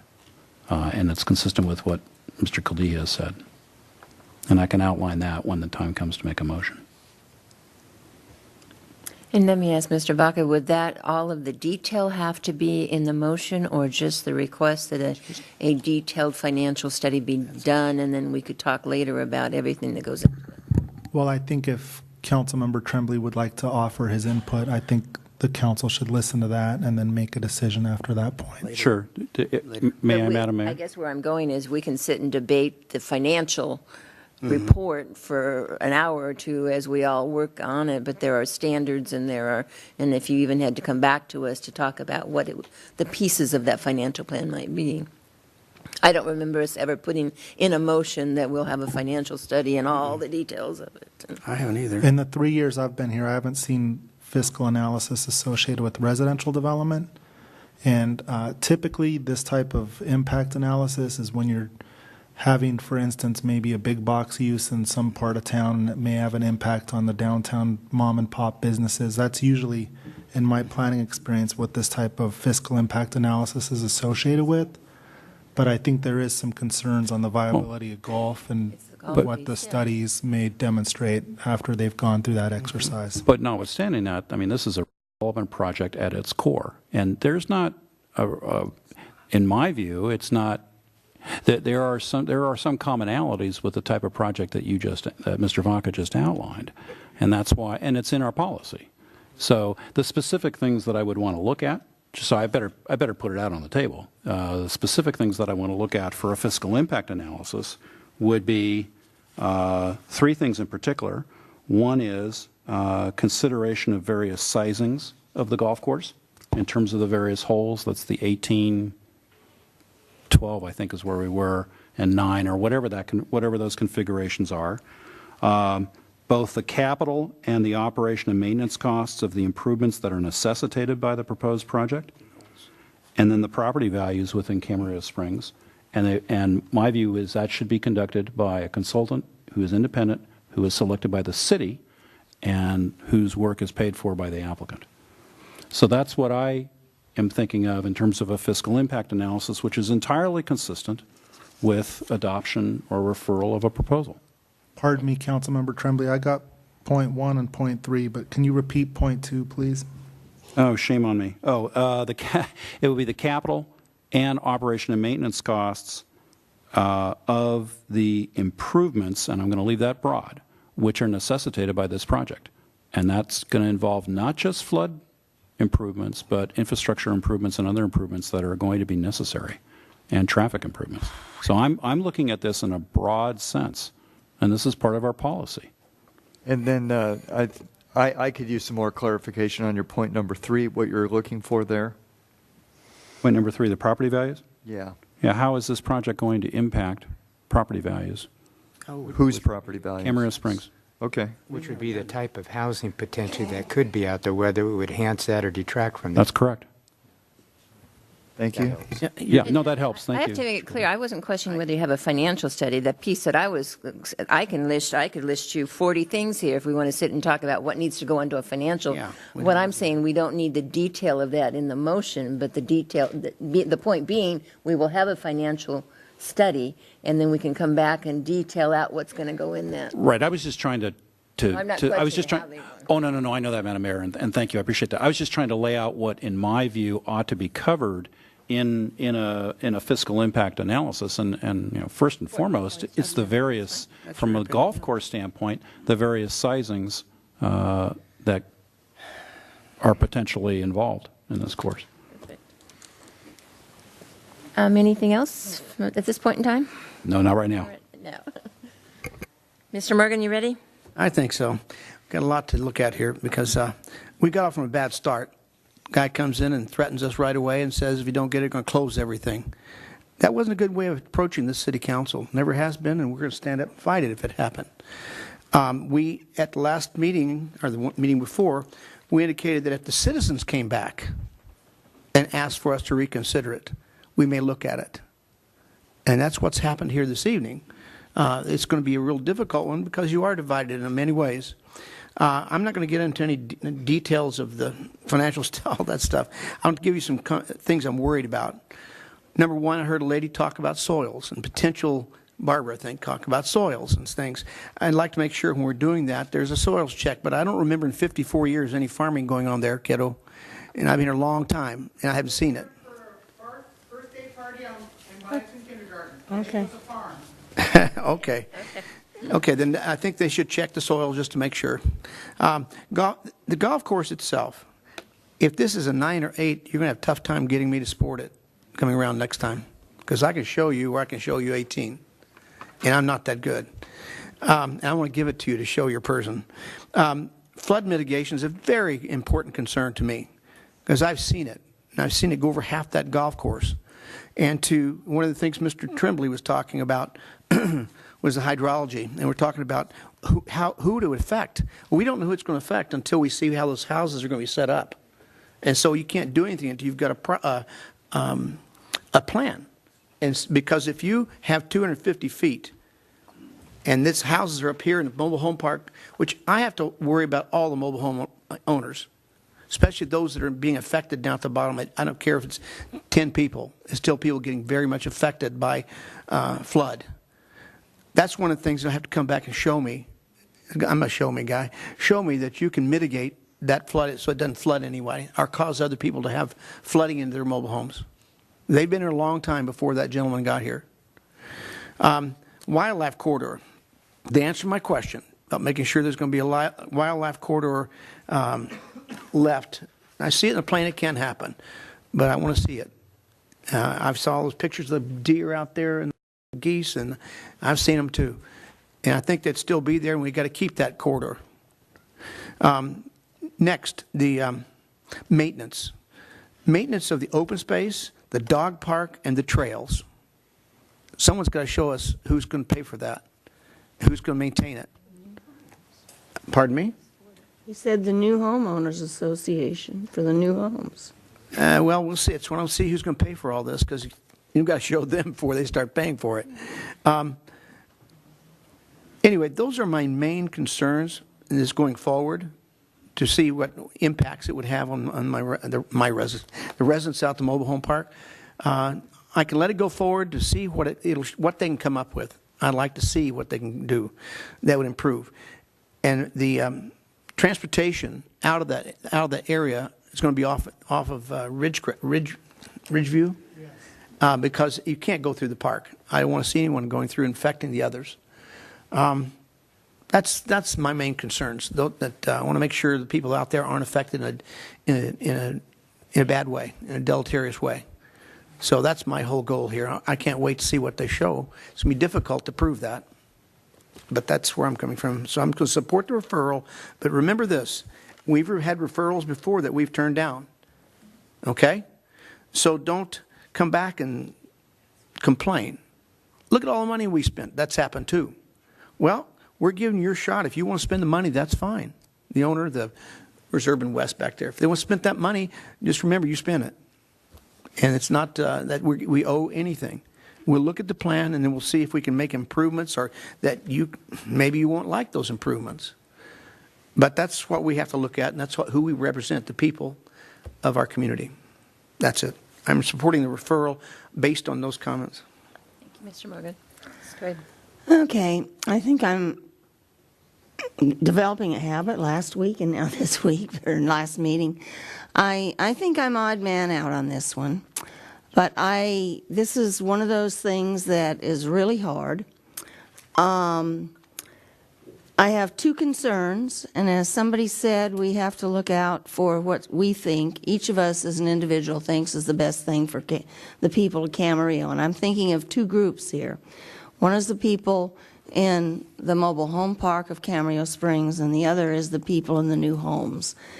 And for the new home people, I have two concerns, which is also a concern for all of you. I'm just looking at numbers. Somebody told me there was 900 homes, and somebody else said 967, 956, something like that. Whatever you look at it, 300 homes is going to increase the number of homes out there in a small area by 1/3. And that's really going to be an impact. My bigger problem is where those homes are going to go, and that's, as quite a few of you have said, is in whatever the term is, a floodplain, a detention basin, whatever it is. It's where the water goes, where the water comes to drain out, and where the overflow from the creek goes. And I, like many of you, have seen it overflow several times. Different people have estimated different heights from 3 to 8 to 9 feet. I believe the only way they're going to get, if this is approved, and it looks like it is, for further study, they will have to raise the level of that ground. And when they raise the level of that ground, it means that we're going to have 30 to 90 acre feet of water going over to those mobile homes. Because I don't know how else they're going to get the water out of there when it's coming out of the creek. So I just think it's a problem I don't want to address, and I cannot support it. Well, this is a tough one. First of all, I agree with whoever said it. When someone comes in and you can't stop them from buying a piece of property or buying a business, but I find it very disconcerting, very, I got to find a nice way of saying it. When someone comes in and threatens us who obviously did not buy it with the intention of operating a golf course and then, in a sense, holds us hostage, There's this quote. The gentleman said, "Hold hostage the people of the Springs and homes and jobs unless we make a decision in his favor." And that's exactly what this person did. They came in. Maybe the golf course wasn't in the best condition, and it's unfortunate someone didn't buy it who wanted to make it a good golf course again. So now here we are, and what do you do? I don't believe that if they do this study, they're going to be able to overcome some of the problems, and I think the biggest one is the issue of the flooding. I personally have seen white caps on that out there as you come down the grade, and there were literally white caps on that. And you look at areas, and let's just go to Houston and look at the homes that were in the worst shape, or those that were built somewhere they probably shouldn't have been built because they were right there when, as soon as the flood was going to happen, they were the first to go and to flood the worst. So, and what's that old saying that you can't fool Mother Nature? The rivers always go back where they originally were, and those are the ones that flood. So if indeed this, and it sounds like it is going to be referred, but the studies better, I mean, they're going to have to spend an awful lot of time trying to figure this one out because the flooding out there's tough. The other one, the issue that has to be addressed is traffic. We have the on-ramp going north from Camarillo Springs is not meant to hold as many people probably that use it now, and to add another, 300 people, 600 people, it's going to have to be approved, so whether they could afford to do that as well. A couple of other things that I've heard that I would really like you to look at and make sure that are in there, and I'm assuming most of these would be, but I really have a concern who's going to maintain the open space, and that has to go in the financial study, and it also has to go into how in the future we're going to be able to be assured that all of this is going to be accomplished. I can't imagine how 300 homes in their HOA is going to be able to afford to maintain their area and come in and have to maintain all that open space. Financial and the dog park. Financially, I don't know how you could put that burden on 300 homes. So that really has to be a piece of that financial study. I don't know how you could do it. Let's see what else we have in my list here. I want to be sure we talk about the traffic. We got that. I really would like to see us talk about the single story versus the picture shows mostly two-story homes. So I want to make sure that's part of the analysis, because I think if indeed this is going to be a senior project, that is in the best interest of the city of Camarillo, because it's something that is asked for over and over and over again. Go ahead while I look at my list. Well, you're looking at your list. Somebody brought up that there were more parcels, this is a staff question, I guess, more parcels listed on page, big page 13 than actually is contained within those 30 acres. Is that accurate? Yes, I believe that those APNs cover the entire 182 acres. Then I'm thinking we don't want to be referring something that covers 132 acres if we're only going to be referring Well, 30. the request is only to change the land use designation on 30 and to preserve the remaining 152 acres as quasi-public. Right. So that is Well, if they're already that, why are they asking for a change? This is just the property in question. So the entire project site is 182 acres. Okay. Of which only 30 acres is proposed to be changed from quasi-public to low-medium density residential. So, but you have to study the whole in order to see how. Yes, because they still plan to reorient and analyze golf and flooding and everything else on the Okay. remaining 152 acres. Okay. And it's very clear that it's only the 30 that's being. That's right. Yes, absolutely. Well, we're going to analyze 182 acres, but only 30 acres are proposed for residential development. And only 30 are proposed for zone General change. plan change. Correct. General plan and zone, yeah. But nothing, even if you wanted to go to something else, retail, commercial, industrial. Well, the clubhouse and golf course technically is commercial, but yes, It's to already answer there your doing- question, it's allowed under the quasi-public general plan. Quasi-public, okay. But it's because it's a golf course. Right. A public golf course, yes. Okay. I think we've heard, the ponds, I think that's something that needs, and that goes along with the wildlife and the wildlife corridor. That's something that you don't see in a lot of our studies that come through, but it's really got to be more so than we normally see because of the area that it is. And if it's going to cut off that wildlife corridor, where are they going to go and how are you going to handle that? One more, can I Certainly. add to that? I'm concerned that what happened in the past years could happen again in the future, and that's why I need like that looked at. Everything grew up in those ponds. No one cleaned it.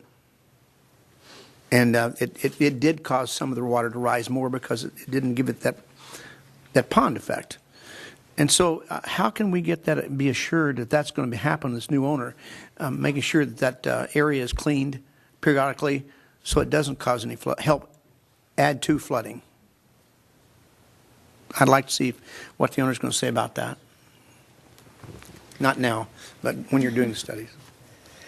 Well, I think that the other one, and it kind of ties to what you're just saying, that, and I don't know how you address this one, but it's one of the things that bothers me the most is the long-term guarantee that this will exist, that 5 years from now we won't be back here again because they say the golf course isn't working, or how can we be assured that the maintenance will be there, be assured that the open space will be maintained, and so you're going to have to work at some kind of a guarantee, working through some kind of whatever to come up with those guarantees that indeed we can be assured that the plan will be the plan, not just today but 10 years from now.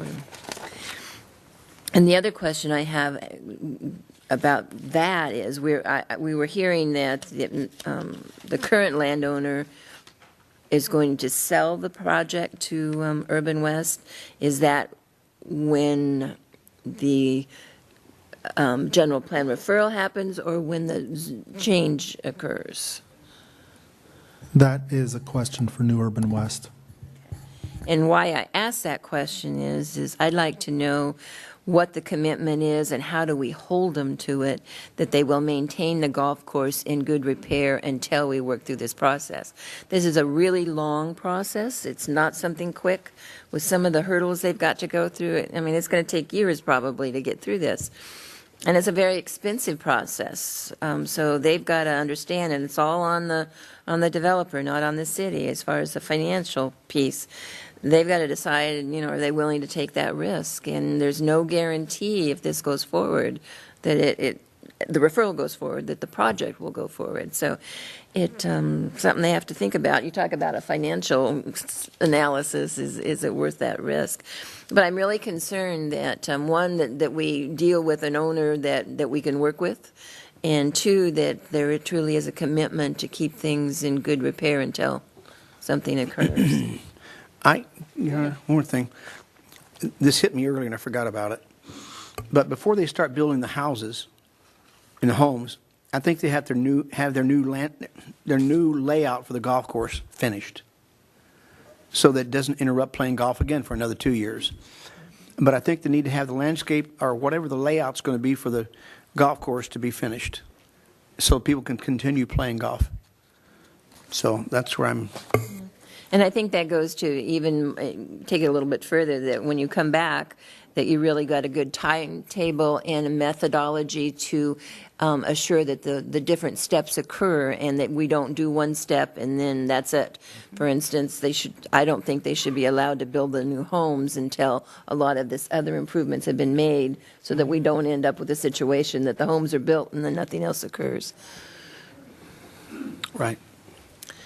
So those are my thoughts. Anyone else have anything to add to it? I guess when it gets down to the end, I probably tend to agree with Mrs. Craven more than the other three of you on this one, because I just personally don't think it's going to happen because of some of the natural issues out there, the flooding and the traffic and so forth.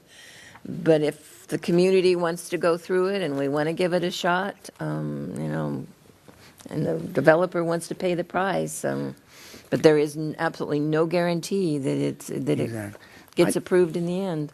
I don't want to say that you guarantee maybe with us. We're not pro-development. All we're saying is, let's see you prove some of these things. And if you vote along with the same thing, all we're doing is asking for proof that they can do this in the way that everyone on this board thinks acceptable to the folks out there. I think that's the way you say it, instead of saying, more on that side. There's no sides on this one.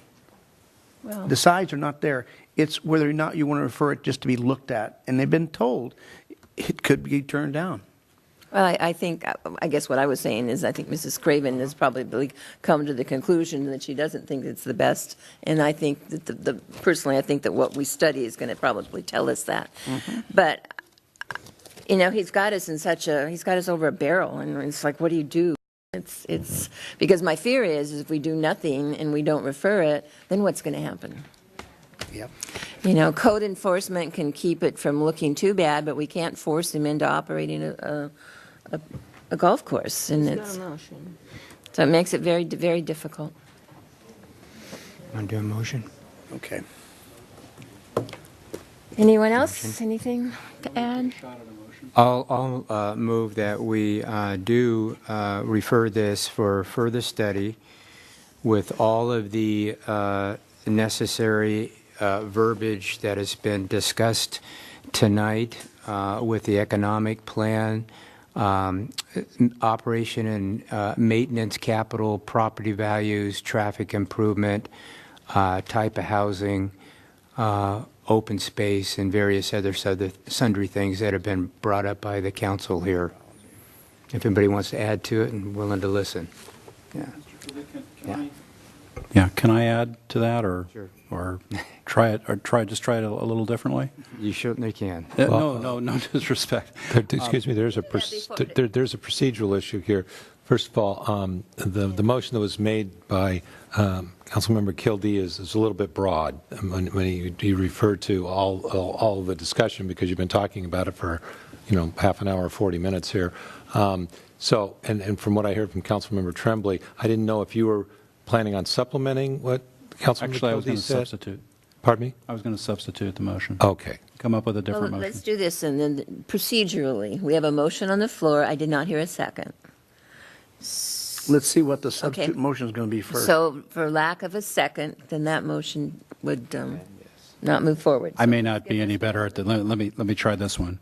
Move to refer this item for a general plan amendment review, concurrently with the environmental analyses to be performed as part of the referral, that a fiscal impact analysis be conducted of the issue on those issues specified by the city, including but not limited to: number 1, the consideration of various sizings of the golf course; number 2, the capital and operational maintenance costs associated with the installation of improvements necessitated by the proposed project; number 3, the parties who will be specified to be responsible for these costs, and the management of the improvements that would be constructed as part of the project, including the golf course, for the long term. And I'm going to leave it that generic, for the long term. And number 4, the impact on property values within Camarillo Springs from the project. The study would be performed by a consultant selected by the city and paid for by the applicant. Your Honor. I'll second that motion for discussion. Yeah, I have a problem with just one thing, and that was the, what was it? God, there's so many things. It was a long motion, I'm sorry. It sure was. I'm trying to think which one it was. Show it to him in writing so I can think of it. I don't think you'd understand my handwriting, my hieroglyphics. You can't write? Okay. Anyway, it was one of the subjects there about the, oh, God. It wasn't the part about what the property value would be. One right before that. The golf course side? Oh, the golf course. Whether we shouldn't be the ones studying whether or not an 9-8 or 8 or 9-12 or 18 should be there. That should not be us looking to see if that's up to the person doing the decision that's putting the proposal forward. Well, respectfully, I disagree with you. Okay, I think I there disagree. should. No, that's fine. No, but let me tell you why I disagree. And that is, I think it's incumbent upon the city to have its own independent, a consultant which is independently selected by the city to perform that analysis, rather than, with due respect to the developer, have the developer bring forward a consultant that the developer selects to do that analysis. The city of Ventura did that with, I think it was Proforma LLC or whoever it was, and it's done independently. That was their own golf course. That's fine. That wasn't the But private my intent would be to have the city select that consultant, and that consultant it's just simple, no disrespect to the developer, but just that would carry much higher credibility for me if it were a consultant selected by the city but paid for by the applicant. I agree. Okay, we get a second? I seconded it. Okay, we're all set. This is a tough one. It is. All righty. You ready to vote? No other discussion? Yes. We have a No. discussion? Yes, there's no other. Yes. That was a double negative. All right, please vote. And that does pass with 4 yes, with Mrs. Craven voting no. Again, thank you all for coming, for being engaged in your community, and it's not yet, so keep engaged. I'm going to show this. Adjourn? Are we adjourned? We're adjourned now. And unless there's any other business before us, we are also adjourned.